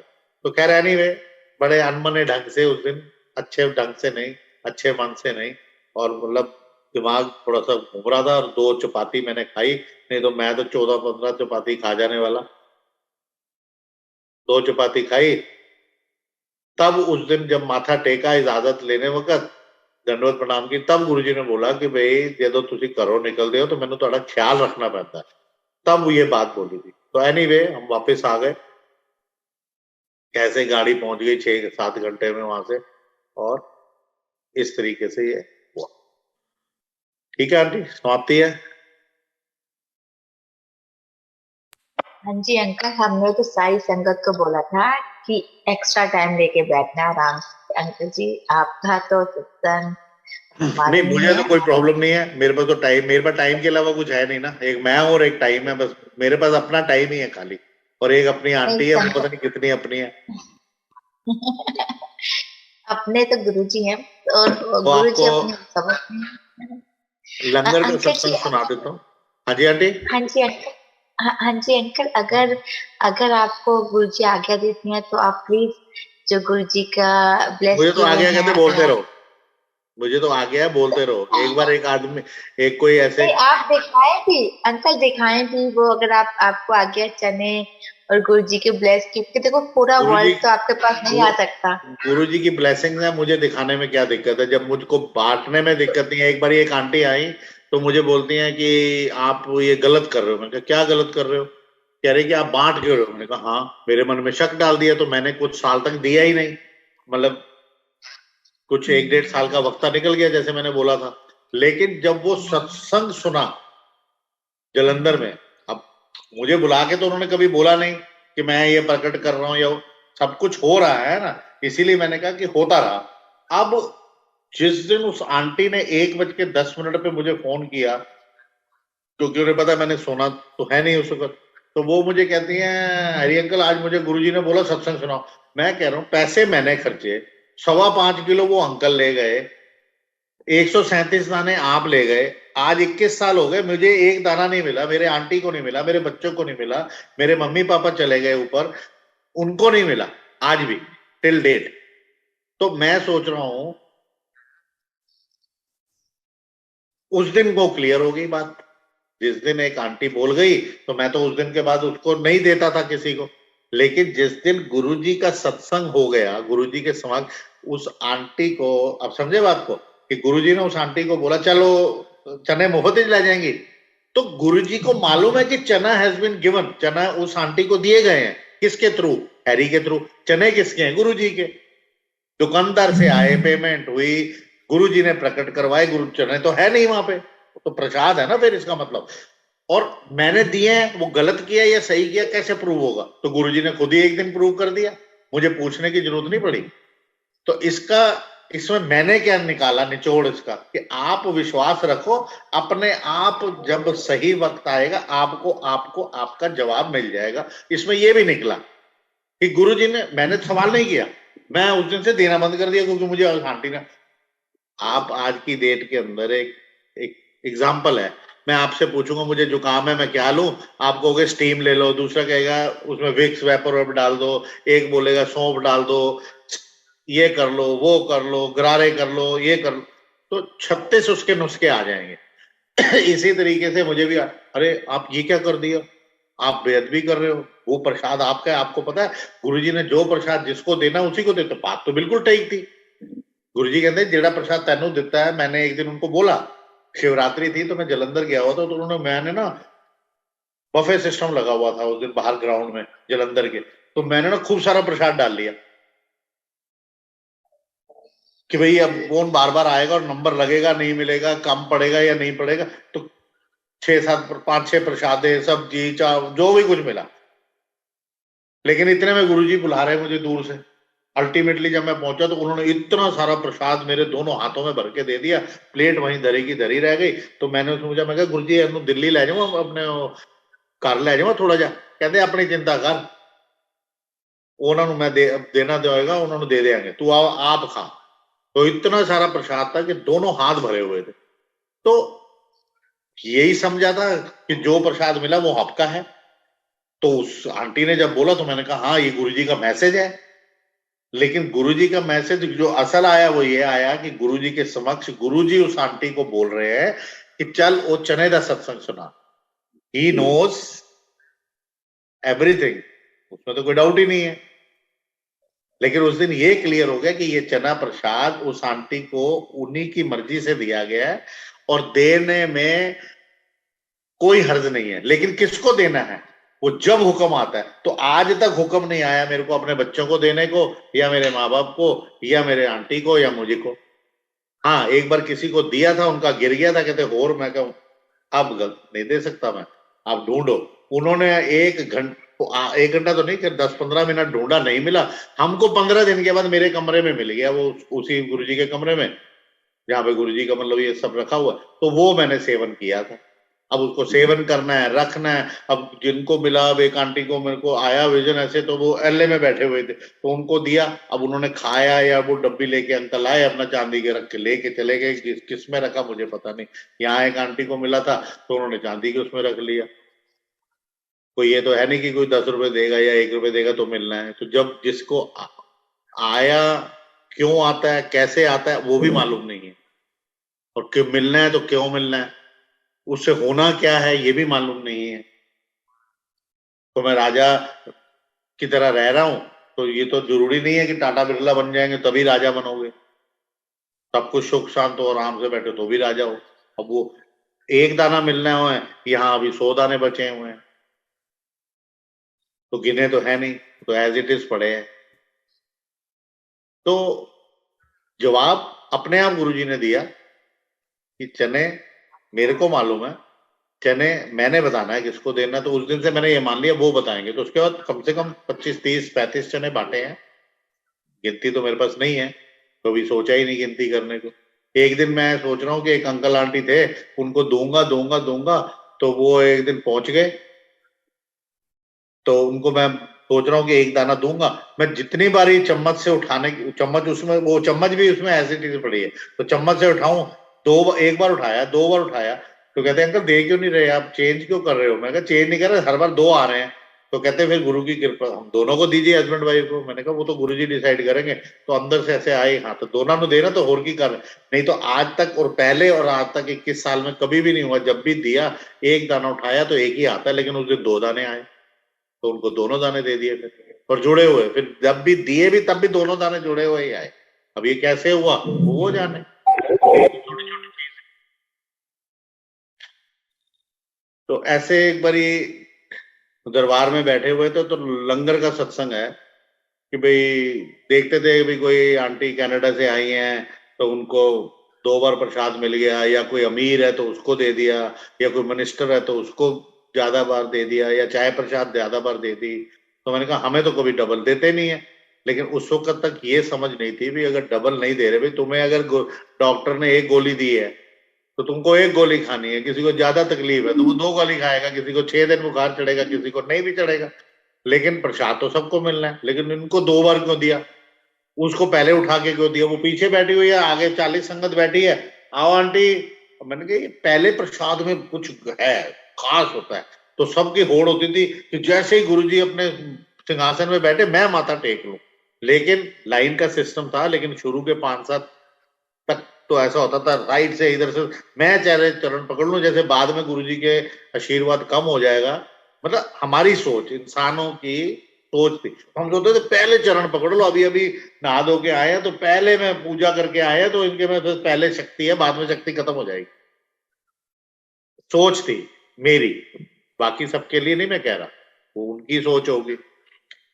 इसी तरीके से प्रसाद की थी कि भाई पहला प्रसाद दिया है, 40 संगत आगे बैठी, वो पीछे से आंटी अंकल आ जाओ अंकल, तो उनको दिया। तो मेरे को लगा आज देंगे, आज देंगे, आज देंगे। तो एक दिन वो वक्त आ गया, तो उन्होंने 7 दिन सबसे पहला प्रसाद, चाहे मैं पीछे बैठा कहीं भी बैठा, पहली बार दिया। अब लेकिन उसका कारण क्या है वो नहीं मालूम, उसके बारे में मैं टिप्पणी नहीं करता। कोई मैं उससे, मेरे को क्या ठीक हो गया या होना था, कुछ गड़बड़ होनी थी तो नहीं हुई, तो वो मैं नहीं बता सकता क्योंकि मुझे मालूम ही नहीं है ऐसे, लेकिन हुआ। तो इसी तरीके से कई बार मैंने देखा कि इनको 2-2 बार दिया, या किसी को एक लड्डू, सबको एक एक लड्डू मिल रहा था तो 2 लड्डू दे दिए। तो उस दिन अंकल गुरुजी बांट रहे थे मिलके, तो 2-2 पीस सबको दे रहे थे। वो 2 पीस की जगह उन्होंने 4 पीस उठाए और मुझे दे दिए। और पहले तो आउट ऑफ द लाइन बुलाया, 20 बंदे खड़े थे अभी संगत के, तो मुझे कहते हैं सर जी इधर आ जाओ, आउट ऑफ द लाइन। जबकि गुरुजी कहते थे कि आप लाइन में प्रसाद दो, क्योंकि यहाँ देवी देवता भी लाइन में प्रसाद लेते हैं, तो उनकी वो होती है, मतलब उल्लंघना नहीं करनी है, उनको गुस्सा नहीं आना चाहिए, वो आपको श्राप दे सकते हैं जो भी है, मतलब इतनी डिटेल में तो उन्होंने बोला, कहते भी आपने लाइन नहीं तोड़नी क्योंकि यहाँ देवी देवता भी लाइन में लगते हैं, ठीक है। लेकिन उस दिन उन्होंने खुद ही आउट ऑफ द लाइन बुलाया और कहते हैं कि जो आओ सरदार जी आओ। मैं गया तो उन्होंने 2 पीस की जगह 4 पीस उठाए और मैं बड़ा खुश कि आज तो 4 पीस मिल गए। मैं अपना बाहर आया, जो सिस्टम था वहां पे कि आपने दरबार से बाहर आना है, बाहर आके अपने 4 पीस जो भी प्रसाद आपको मिलता है, लड्डू का या कोई जैसे ड्राई फ्रूट्स होते थे या जिस भी चीज का, तो उस दिन मिल्क केक का था, 4 पीस मिले, मैं बाहर गया, 4 पीस मैंने खाए और हाथ धो के और अंदर आके जैसे बैठना, तो कोशिश होती थी भी पास बैठना, तो जल्दी जल्दी खा के आ गया, तो उसको तो जल्दी जल्दी खा लिया। अभी 4 पीस फिनिश करे तो जैसे ही मैं आके बैठने लगा, बैठने नहीं दिया, अभी आके अपनी जगह पे खड़े होके बस बैठ झुका ही हूँ, सरदार जी इधर आ जाओ, फिर आउट ऑफ द लाइन बुलाया, फिर 4 पीस दिए, मैं फिर 4 पीस, बड़ा खुश। अब तो कई आंटियां भी मिली और हेलो भी हुआ और जफियां भी मिली और बातें भी हुई और हंसी मजाक, और बाहर आ गए। अब एक तो डबल प्रसाद मिला प्लस 2 बार मिल गया, तो आज तो डबल का डबल हो गया। चलो 4 पीस फिर खाए, फिर अंदर। अब मुझे जो जगह है उनके राइट साइड पे मिली, गुरुजी बैठे हैं तो उनके राइट साइड पे कोई 15-20 फुट की दूरी पे मिली, तो फिर बैठने को हुआ, फिर 4 पीस, फिर बुला के तार जी इधर आ जाओ। अब तो खुशी का ठिकाना नहीं, क्योंकि मेरे टेन्योर में कभी 3 बार किसी को प्रसाद नहीं मिला, तो वैसे मिले होंगे लेकिन मेरे टेन्योर में मेरे सामने नहीं। अब तो मेरे को लगे कि मैं मिनिस्टर हूं या प्राइम मिनिस्टर हूं या क्या हूं, पता नहीं मोदी हूं या क्या हूं, तो मोदी बेचारा आया नहीं था। तो एनीवे वो 3 बार मिला, अब वो 12 पीस हो गए। मैंने कहा यार सरदार जी हैं, शायद 12 पीस दे दिए, या पता नहीं क्या चक्कर है। जो जो दिमाग में सवाल आते गए, सोच के 12 पीस खाए और अपना आ गए। तो अब 12 पीस खाने के बाद मैंने सोचा अब पंगा मत लो, अब ना सबसे पीछे बैठ जाओ। सबसे पीछे गुरुजी के सिंहासन से जहां वो बैठे थे, उनका अपना रूम था, और रूम के डायरेक्शन में एक पिलर आता था बीच में। तो मैंने ऐसी ओट ओट ली और इस एंगल में बैठा कि मुझे वो देखा ही नहीं। तो जैसे ही मैं बैठने लगा, वो एंगल बना के कि भाई पिलर आ जाए और वो मुझे ना देखें, जैसे ही बैठने को हुआ, अब की बार 60-70% पोजीशन बनी बैठने की, तो सेवादार आए, हैरी अंकल गुरुजी बुला रहे। फिर चौथी बार प्रसाद। अब वो चौथी बार जब मिला तो मैंने तो हालत होगी खराब। क्यों? जल प्रसाद भी पीना पड़ा, 12 मिल्क केक, पंजाब से आया हुआ, इतना इतने बड़े बड़े डबल डबल पीसेस, जो आज की डेट के अंदर है उसके डबल ट्रिपल, इतना बड़ा बड़ा पीस। तो वो 16 पीस प्रसाद, 5-6 गिलास, क्योंकि 1-2 गिलास पहले पी लिया था जल प्रसाद, स्टील के इतने बड़े बड़े गिलास, और 2-3 और पीने पड़े किसी तरीके से। तो मतलब मेरे मुंह से तो यही निकलता है। तो मुझे नहीं पता कि प्रेग्नेंट आंटी की क्या हालत होती है, मेरी हालत उस दिन वही हुई कि भाई उठना इतना दुबुर हो गया कि मैं उठ ही नहीं पाया। मैंने कहा चुपचाप यहीं बैठे रहो, उठ ही नहीं सकता, कोई है ही नहीं। इतने में मैं जो जिस जगह पे बैठा था और वहां से जो मैं देख सकता हूँ कि किचन देख सकता हूँ, तो किचन से सेवादार निकलेगा और वो राइट घूमेगा गुरुजी की तरफ। तो जैसे ही मैंने देखा कि अब ये सेवादार निकला है, हाथ में कटोरा और इधर नैपकिन, मैं उठा और जैसे तैसे भी उठा। वो पन्नी से बनी हुई थी, जो भी, जो बाहर छोटा सा एक वेड़ा जिसको बोलते हैं हम, तो अंपायर स्टेट में, तो किसी तरीके से उठ के जैसे ही मैं दरवाजे पे पहुंचा हूँ, सेवादार देख रहा हूँ वापस आ रहा है। अब मैं तो फंस गया था क्योंकि उस वक्त तक मैं अंदर एंट्री कर चुका हूँ। सेवादार वापस, सरदार जी इधर आ जाओ। तो मैंने कहा आप पता नहीं क्या करेंगे, और मैं लिटरली स्टेप ऐसे निकल रहा हूँ कि अभी पेट फटा कि मेरा पेट फटा।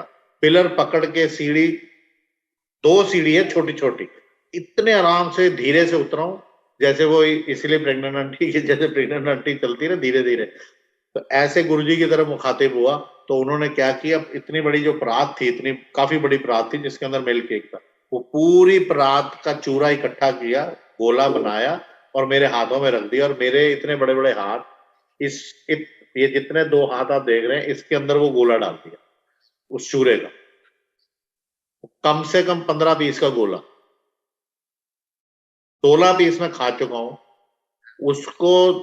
गोले को लेके मैं बाहर आ गया, सारे हंस रहे कि इसका तो हो गया, आज डिलीवरी भी यही करके जाएगा ये। मैं बाहर आ गया, अब उसको खाऊं कैसे? तो मुझे वो आंटियां याद आई जिनको मैंने डायलॉग बोला हुआ था कि आंटी बंदे वंदे खा लो, ऐसे करके खा रहे हो, हाथ से खा लो। कहते कितना खावा, इतना भर दिया गुरुजी ने प्रसाद, तो गिर जाएगा, एक हाथ में आ ही नहीं रहा। उस दिन वो गोला था लेकिन एक हाथ में मैं होल्ड ही नहीं कर सकता, कहने बोली दोनों हाथों में वो गोला आएगा, एक हाथ में। तो मुझे वो डॉगी की तरीके से खाना पड़ा, और हेल्पर कोई नहीं। तो खत्म कैसे करोगे जब पहले 16 पीस खा लिए, 6 गिलास जल प्रसाद पी लिया। उसको खाते खाते वो पहली बार हुआ, 9 बजे एक ट्यून बजती थी तो मुझे लग, और डेली मतलब जिस दिन तक मैं 365 दिन गया हूं without missing a single day, Guruji मतलब 7 दिन बैठते थे और मैं 365 दिन गया हूं। वो पहला दिन था जब मेरे को लंगर की घंटी की वेट नहीं थी, नहीं तो 9 बजे एक ट्यून बजती थी, उसको मैं बोलता था कि लंगर की ट्यून है, और मेरे को खुशी मिल जाती थी और सबसे पहले लंगर करता था। लेकिन उस दिन ये था कि अब तो मैं 5-7 चक्कर काटूंगा कंपाउंड के, यहाँ पे कॉलोनी के, और 9:30 बज गए, 10 बज गए। उस दिन 10 बज के कुछ मिनट जितने भी थे, तब वो ट्यून बजी। जब मेरा फिनिश हुआ और मैं अंदर आता हूं, जैसे ही सीढ़ी उतरता हूं, मैंने कहा अब क्या करेंगे, अब तो अपराध भी गया। लेकिन जैसे ही मैं अंदर गया, और क्योंकि सिस्टम ये है ना कि भाई आपने प्रसाद खाने के बाद अंदर आना है, और फिर अगर आपका पहली बार में, अब तब तक 100-150 संगत हो गई थी तो एक बार में सबका नंबर नहीं आता था, 2 बार में आता था, तो हमने बाहर आ जाना। तो जो जिनका नंबर नहीं लगा, तो जैसे ही मैं गुरुजी के समक्ष पहुंचा, मेरे को कहते सरदार जी इधर आ जाओ। अब मैंने कहा पता नहीं क्या बोलेंगे, अब क्या करना है? तो अगर इन्होंने लंगर बोला तो मैं तो टेंट संभालूंगा या लंगर की थाली पकड़ूंगा, क्योंकि 4 संगत की थैली, जिसमें 4 संगत का लंगर होगा, तो मेरा तो बुरा हाल था। तो जैसे कहते सरदार जी इधर आ जाओ, मैं कहा हाँ जी गुरु जी। आज तो ना पुरानी संगत पहले लंगर करेगी। अब ये गुरु जी के लफ्ज थे। मैं सोच रहा हूं अब क्या बोलूं इनको। मैंने 30-35 पीस मिल के खा लिया है, मतलब 2-2.5 किलो। तो आज मैं सोचता हूँ तो मुझे लगता है कि भी सत्संग गलत तो नहीं कर रहा, कहीं उसमें एग्जैजुरेशन तो नहीं है, कोई नंबरिंग गलत तो नहीं है, नहीं, साइज भी गलत नहीं है, और नंबरिंग भी गलत नहीं है। 16 पीस और वो 15-20 पीस का गोला। मैं कहता हूँ अच्छा चलो जी आप 15 ही मान लो, तो 30 पीस तो हो गए, और 6-8 गिलास पानी हो गया। अब गुरुजी ने बिठाया कहाँ, जहां खुद बैठे हैं जैसे मैं बैठा हूं, तो अपने लेफ्ट साइड पे बिठाया, और घुटना मेरे पीठ पे टच हो रहा है, बैक में, बैठ जाओ। और सोने पे सुहागा किया कि 3 बुजुर्ग बिठाए। सिस्टम आज भी वही है लंगर का, कि 4 संगत इकट्ठे लंगर करेगी, जब तक फिनिश नहीं होगा आपने उठना नहीं है। और मेरे को बिठा दिया अपने साथ, घुटना मेरे पीछे टच हो रहा है, 3 बुजुर्ग बिठाए, 2 के दांत नहीं। लंगर आता था उस वक्त 12, 14, 16 प्रसादे, इतने सारे प्रसादे, पूरी थाली। एक अंकल ने आधा खाया, उनको तो 2 बंदे उठा के लेके आए थे, मतलब वो अकेले नहीं चल सकते थे, दांत नहीं थे, तो वो तो आधा प्रसादा खाए, रूल भी तोड़ के अपना उठ के चल दिए। वो आए अंदर बाहर से, उनको लेके चले गए, दूसरे को भी ले गए। जो तीसरे अंकल थे उन्होंने एक प्रसादा खाया। अब बाकी के 12-13 प्रसादे खाओ, तो नेवाला अंदर ही नहीं जा रहा। तो पहली बार अंपायर स्टेट में अंदर जल प्रसाद आया, नहीं तो गुरुजी की मौजूदगी में जल प्रसाद अंदर नहीं सर्व होता था। आप लंगर होता था, लंगर खाओ, प्रसाद बाहर खाना है, और लंगर जो मिलता था रोटी प्रसाद और ये सब, ये आपने खाना है और बाहर जाना है। तो उस दिन जल प्रसाद नहीं तो पड़ा है, ये 12 प्रसाद है, कौन फिनिश करेगा, कहां से कहां डालू? लेकिन एक एक बाइट कर करके फिर मेरे को मेरे पिताजी याद आ गए, जो उन्होंने तो 1-2 बातें बोली थी कि पहले तोलो फिर बोलो, या एक एक बाइट को 22-32 बारी चबाया करो। तो उस दिन वो चबा चबा के जबरदस्ती खा रहा था। एक बार पंगत लगी, 2 बारी पंक्ति लगी, 3 बार लगी, अब चौथी बार में सारे सेवादार और जो बाकी के लेट आने वाले उनका नंबर लगा, और मैं अपना वही लंगर एक एक बाइट करके, हरिंगल क्या हो गया, खा रहा हूँ जी आप खा लो, नहीं नहीं नहीं आपका लंगर है आप ही खाओ, ठीक है। तो साथ में आके सारे बैठे। अच्छा बीच में मैंने एक बार देखा कि ये उठ के क्यों जा रहे हैं, तो उन्होंने घुटना दबा दिया, कि जैसे बाद में मैंने वो मुन्ना भाई पिक्चर आई ना, तो मैंने अपने सत्संग में ऐसे ही ऐड कर दिया कि मुझे तो कह रहे तू तो लगा रहा है मुन्ना भाई। तो मैंने ऐसे की तरह देखा कि देखो ये उठ के जा रहे हैं, तो उठ के जाना गलत है ना। तो मैंने देखा भी उठ के जा रहे, कुछ तो कहो। तो मैंने जैसे ऐसे देखा तो मेरे को घुटना दबा दिया जो लगे रहे, बोला कुछ नहीं, मीनिंग मैंने अपने आप से निकाला। एनीवे वो दिन मेरी तो उन्होंने भरपाई कर दी। तो ये सब हो गया। फाइनल जब थाली फिनिश हुई, अब बिल्कुल बुरी हालत। उसी वक्त एक आंटी काफी हेल्दी अपने ड्राइवर या सर्वेंट या जिसके साथ भी वो आई, ऐसे झूलते झूलते आई, गुरुजी ले आंटी बड़ी लेट आई है, 12 बज गए, 11:30 बज रहे थे उस वक्त, बड़ी लेट आई है, चल वहां दे अपने हाथी। वो आंटी ने अपने हाथ डाले, हर थाली में 4-4 समोसे रख दिए, मेरी थाली में सबसे पहले रखा क्योंकि मैं गुरुजी के साथ सबसे पहले बैठा था। तो 4 समोसे, बंदा मैं हूं, एक रख दो। तो वो 4 समोसे भी मैंने खाए, और समोसे तो I can have any time. तो वो आप अंदाजा लगा लो कि 30 मिल्क केक, 12-14 प्रसादे, और वो 4 समोसे। फिर भी नमकीन थे, मीठे खाने के बाद, लंगर खाने के बाद, तो एंजॉय किया। पर आज सोचते हैं तो बस वो सोच में ही रह जाते हैं।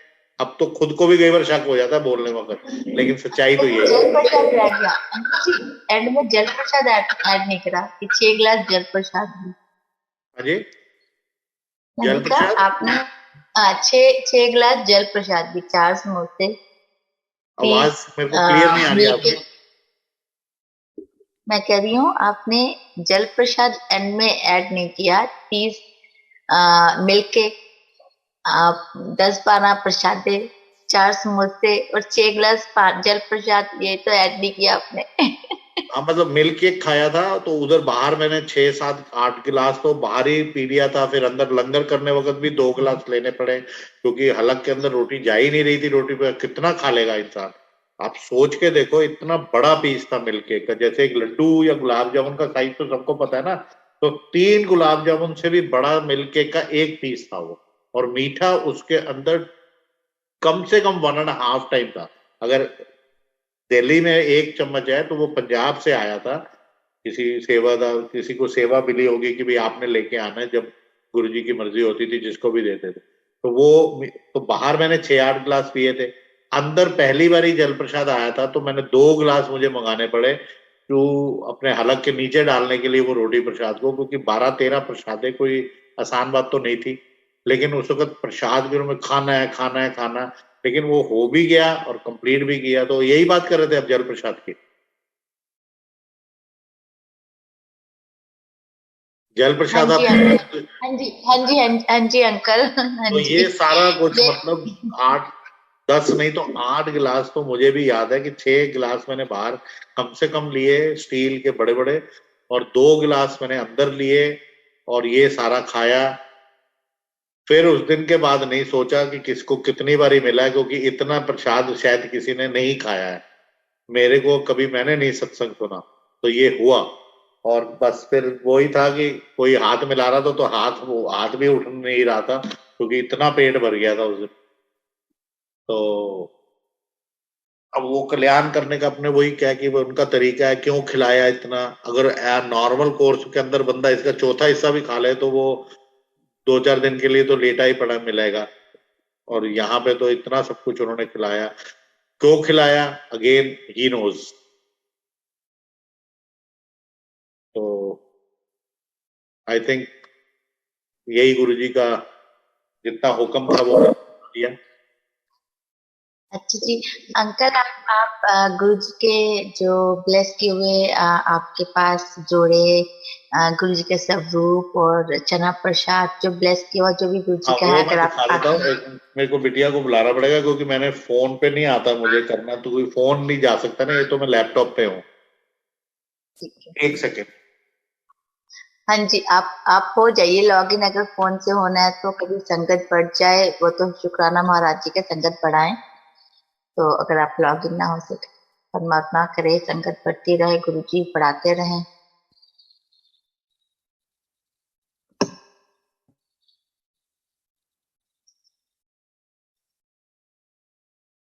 अंकल, आप अंकल म्यूट हो गए, अंकल को अनम्यूट कीजिए। और अंकल आप आप म्यूट है अंकल, म्यूट हैं, अंकल को जी अनम्यूट जी कीजिए।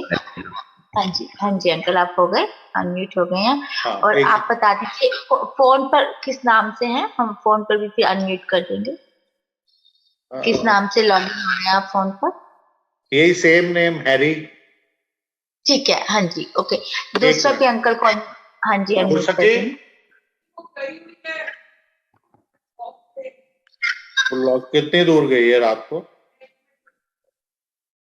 अंकल जी, आप फोन पर आप जैसे लॉगिन होते हैं वैसे लॉगिन लॉगिन हुई, तो आपके फोन पर वो लिंक आया हुआ जूम लिंक, उसी पे वो क्लिक मुझे, कीजिए। मैं, एक मिनट, वो आ रही है बिटिया। कोई बात नहीं, आप इतनी देर सत्संग सुनाइए। आपका सत्संग ऐसे कैसे हो सकता है कि सत्संग आपका नहीं नहीं, अभी कैसे सत्संग तो विराम बहुत होगा? है, वो बीच में ये बात आ गई तो। ठीक है, कोई बात नहीं, जब तक बिटिया आ रही है आप फुर्सत कंटिन्यू जी, रखिए। इसमें बेटे इसमें डाल दो फोन में। क्या डालूं? एक, हाँ जूम इसमें टैग कर दो, फिर वो दर्शन करवा देंगे गुरु जी के। ऐसे एक संगत ना आए, मेरे ब्रदर इन लॉ को फोन आया कि उनकी वाइफ की तबीयत खराब है। मैं नाम वगैरह नहीं ले रहा। तो ये सन 2000 के आसपास की बात है, शुरू शुरू में मतलब। तो मेरे ब्रदर इन लॉ ने नई गाड़ी ली थी एक्सेंट, लेकिन वो चलाते नहीं थे, ना मेरे सिस्टर चलाते थे ना मेरे ब्रदर इन लॉ। ड्राइवर चलाता था। तो और ड्राइवर अभी 10-15 दिन ही हुए थे, ब्रांड न्यू गाड़ी थी। तो न्यूयॉर्क से फोन आया उस अंकल का कि चोपड़ा अंकल थे। तो उन्होंने बोला कि भाई मुझे जो है, ऑन कर दो इसको, वॉल्यूम मत कर,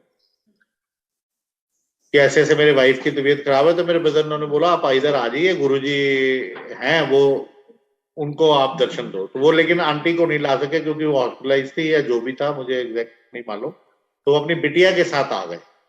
तो वो बिटिया को लेके मुझे फिर मैं डिफेंस कॉलोनी रहता हूँ, वो मोती बाग यहाँ से कोई अराउंड 8.5 किलोमीटर के डिस्टेंस में है। और मेरे घर से मंदिर 13 किलोमीटर है। तो लाइक आई एम हेयर, मंदिर यहाँ है, ये मोती बाग है एक जगह।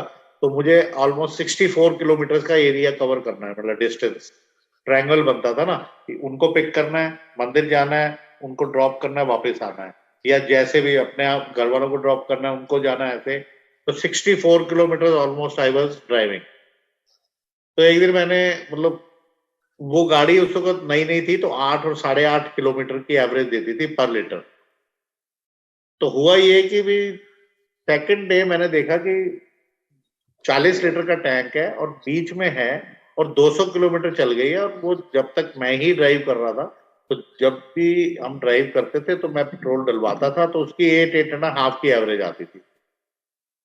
उस दिन मैंने नोटिस किया कि ये हाफ पे 2 दिन से रुकी हुई है। तो मेरे सिस्टर मेरे साथ ट्रैवल कर रहे थे, तो वो डेली आते थे। तो उन्होंने बोला भी पेट्रोल डलवा लो, क्योंकि जिम्मेवारी उनकी है, गाड़ी मैं चला रहा हूँ, मैं तो डालूंगा नहीं पेट्रोल, क्योंकि मैं तो अपना बड़ा कैलकुलेटेड इंसान हूँ। तो उन्होंने बोला पेट्रोल डलवा लो। मैंने कहा नहीं, अभी हाफ टैंक है। पर मैं नोटिस कर रहा था कि 2 दिन से ये हाफ पे टिका हुआ है। तो कहीं सुई ना बिगड़ गई हो, सुई रह गई हो यहीं पर, पता लगा पेट्रोल जा रहा है। तो थर्ड डे हो गया, फोर्थ डे हो गया, फिफ्थ डे हो गया, सिक्स डे हो गया। अब टोटल टैंक की जो कैपेसिटी है, दैट वाज ओनली, जो उसकी कैपेसिटी है वो 40 लीटर की है। तो 40 लीटर में 8 की एवरेज से 320, 9 की एवरेज से जो दी नहीं थी उस गाड़ी ने, 9 भी मान ले तो 360, चलो कुछ गुरु कृपा हो गई होगी, 10 के हिसाब से 400। अब ये तो 200 चल चुकी थी। और 200 के बाद आई वॉज नोटिसिंग कि 6 दिन मैंने गाड़ी चला ली। तो 6 में मैंने कम से कम 6 6 36, मतलब 360 और 6 चौक 24, 384 और चल गई। टोटल चल गई 384 प्लस 200, 584। तो कितनी भी एवरेज बढ़ गई हो 40 लीटर के टैंक में, इससे ज्यादा तो नहीं चलेगी, 400 से ज्यादा। तो फिफ्थ डे था, तो मेरे दीदी ने बोला कि पेट्रोल, मैंने कहा मैं सन 78 से गाड़ी चला रहा हूँ, 88 से, तो मुझे मालूम है कि कब पेट्रोल डलवाना है। बट आई एम शॉक कि भी इतनी एवरेज कर रही है, तो मैं ना आज पेट्रोल डलवा ही लेता हूँ। क्योंकि उस वक्त छतरपुर रोड बियाबान थी, बियाबान मतलब hardly you get anybody. 4 shop थी खाली छतरपुर से लेके वहां तक, जहां आज मतलब 4000 हो गई है। तब पूरी रोड खुद, मतलब आधी कच्ची पक्की रोड, सिंगल गड्ढे ये वो।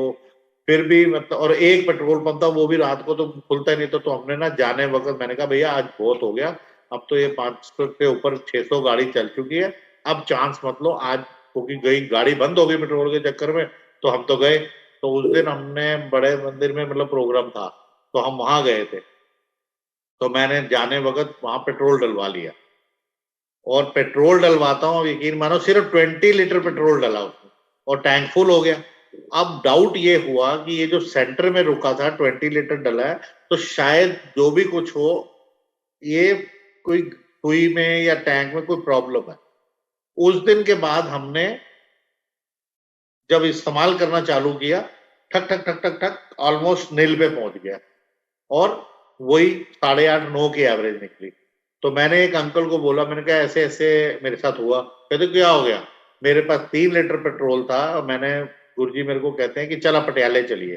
तो हम रात को कहते पटियाले गए 3 लीटर पेट्रोल में, जो दिल्ली से 400 किलोमीटर है या 350 है या 300 है। तो कहते 3 लीटर पेट्रोल में हम पटियाले जाके 2 घंटे में वापस भी आ गए। तो पहले तो डिस्टेंस इतना घंटों का, चलो वो कैसे भी हो गया, बट बिना, और फिर उन्होंने गुरुजी को बोला, जैसे ही एम्पायर स्टेट से निकलते हैं, तो एम्पायर तब सिंगल रोड थी, तो जैसे ही उसके मेन गेट से निकलते तो उन्होंने राइट टर्न लिया। तो राइट टर्न लेते ही लेफ्ट में एक आईबीपी का पेट्रोल पंप है। तो पेट्रोल डलाने के लिए जैसे ही गाड़ी लेने लगे, तो गुरुजी कहते कितने चले? क्या पटियाले चल। तो कहते गुरुजी पेट्रोल तो पाला। तो वो, और देखो मैं उन्हीं को पूछ रहा हूँ कि भाई मेरे साथ ऐसा हुआ। कहते तो क्या हुआ? मैं पेट्रोल डलवाने लगा, गुरुजी ने क्या, गुरुआ नाल गड्डी फूका नाल चल दी है, पेट्रोल नाल नहीं चल दी, चल चल तू। तो कहते पता नहीं 5 मिनट के बाद कहते मुझे नहीं पता कौन से रास्ते से मैंने ड्राइव किया।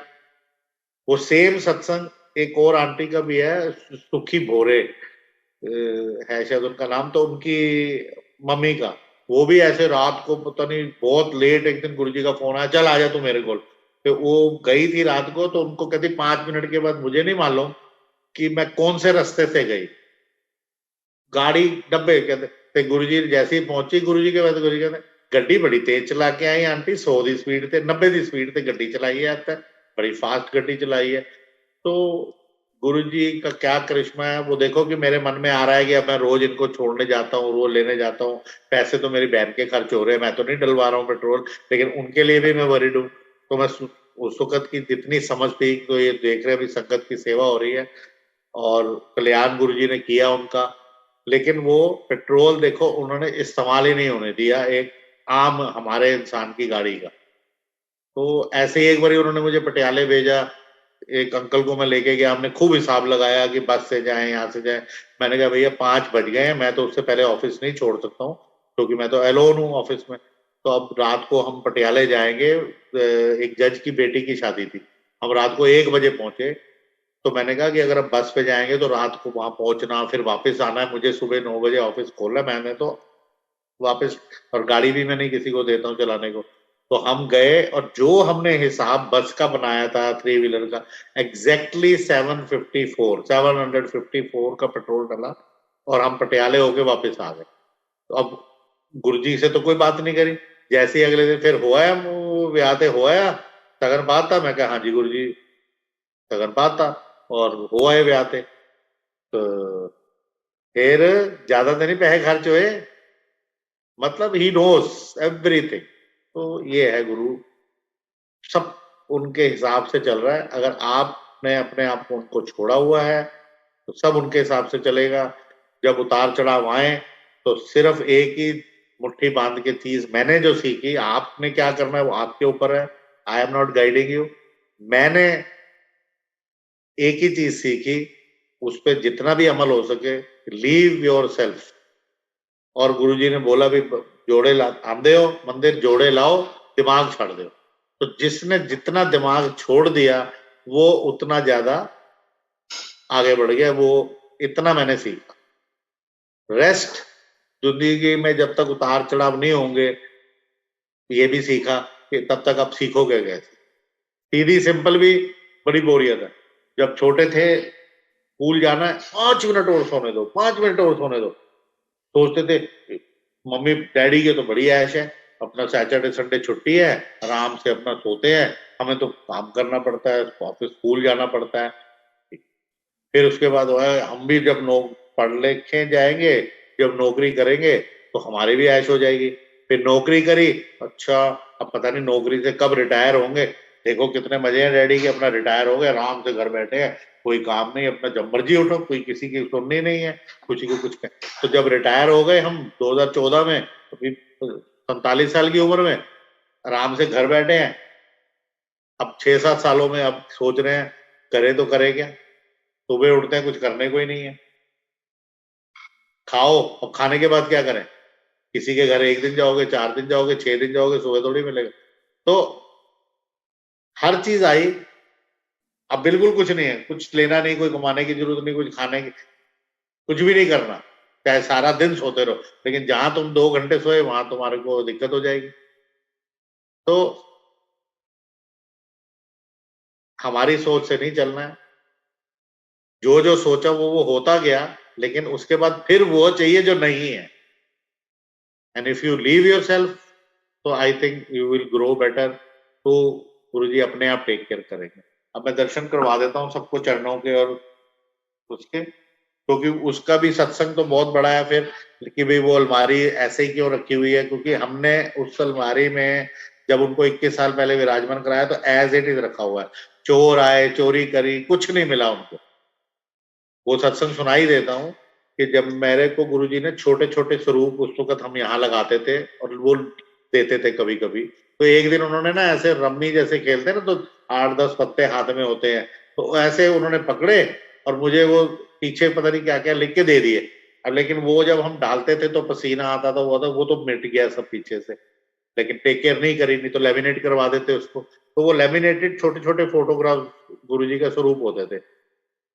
तो वो मैं कैरी करता था जब मैं कभी बाहर जाता था, या कोई पेपर, मतलब कोई खास काम पे जाना है, कोई मीटिंग में जाना है, तो उस दिन मैंने सोचा कि आज हम बाहर जा रहे हैं तो मैं टेक लूं। तो उस दिन गुरु मेरे आंटी ने फर्स्ट टाइम 2 रिंग खरीदी थी तनिष्क से, तो वो पड़ी हुई थी चरणों में। तो मैं जब माथा टेकने गया इजाजत लेने की, मैं जा रहा हूँ अब सफर पे, तो सफर में जाना भी तो एक मिशन ही है, तो 400 किलोमीटर जाना है लुधियाने।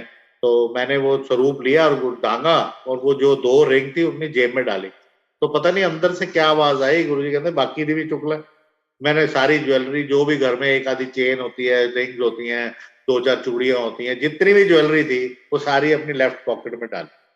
तो थोड़ा सा कैश पड़ा था 3-3.5 लाख रुपए उस वक्त की हैसियत से, वो एक जेब में डाला और चले गए।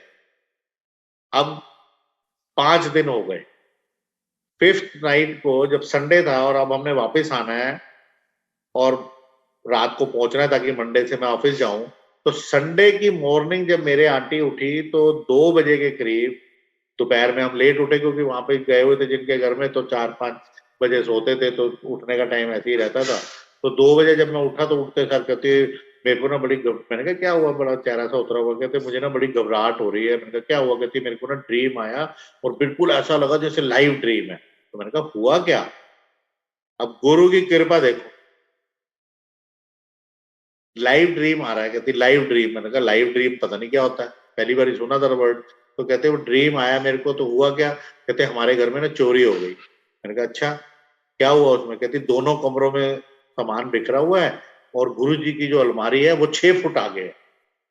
तो मैंने कहा उसका क्या मतलब? कहती पता नहीं, उनको ये लगा होगा, खुद ही बयान कर रहे, कह रहे उनको ये लगा होगा कि शायद कुछ मिला तो है नहीं, मतलब ये इसके नीचे तहखाना होगा अलमारी के नीचे। तो मैं हंस रहा, तो कहती है आप हंस रहे हो, आपको वो नहीं हो रहा, डर नहीं लग रहा? मैंने कहा किस बात का डर, सब कुछ तो मेरे पास है, फिर क्या?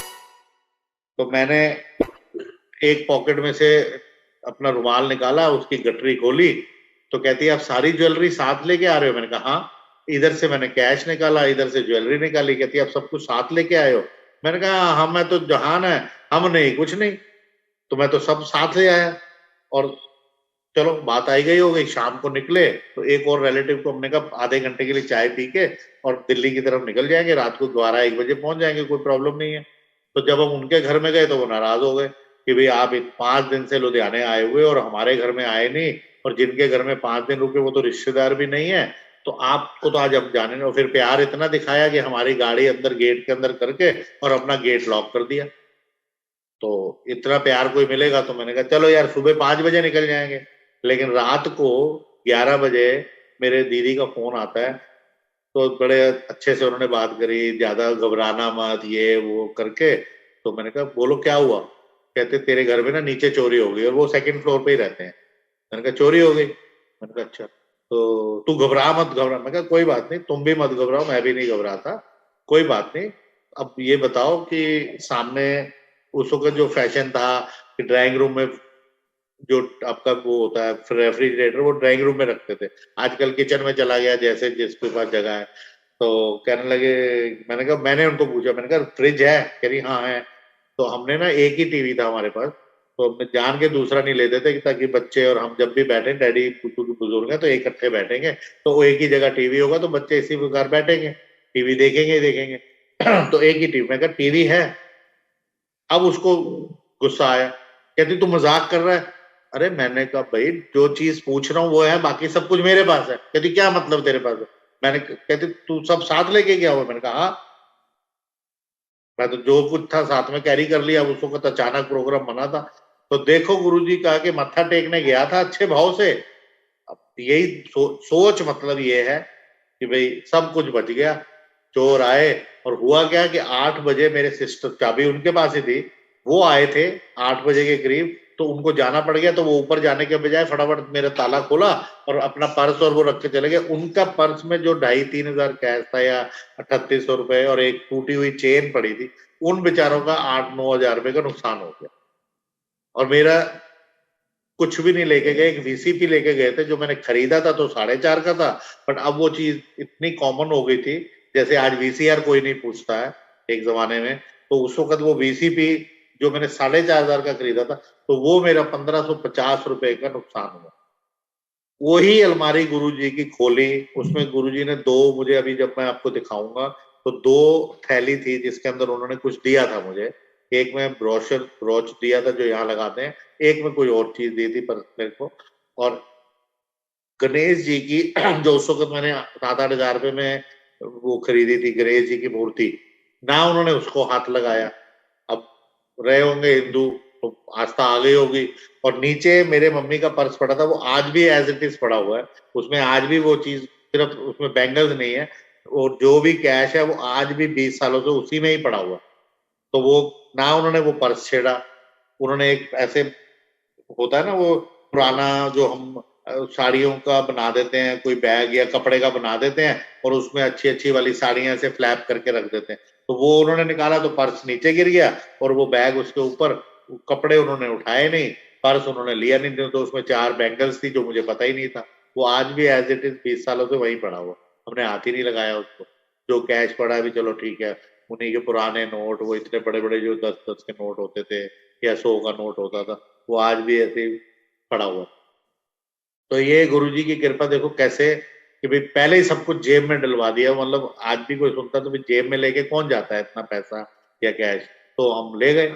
पता नहीं क्या दिमाग की वृत्ति आई, ना मेरे भाई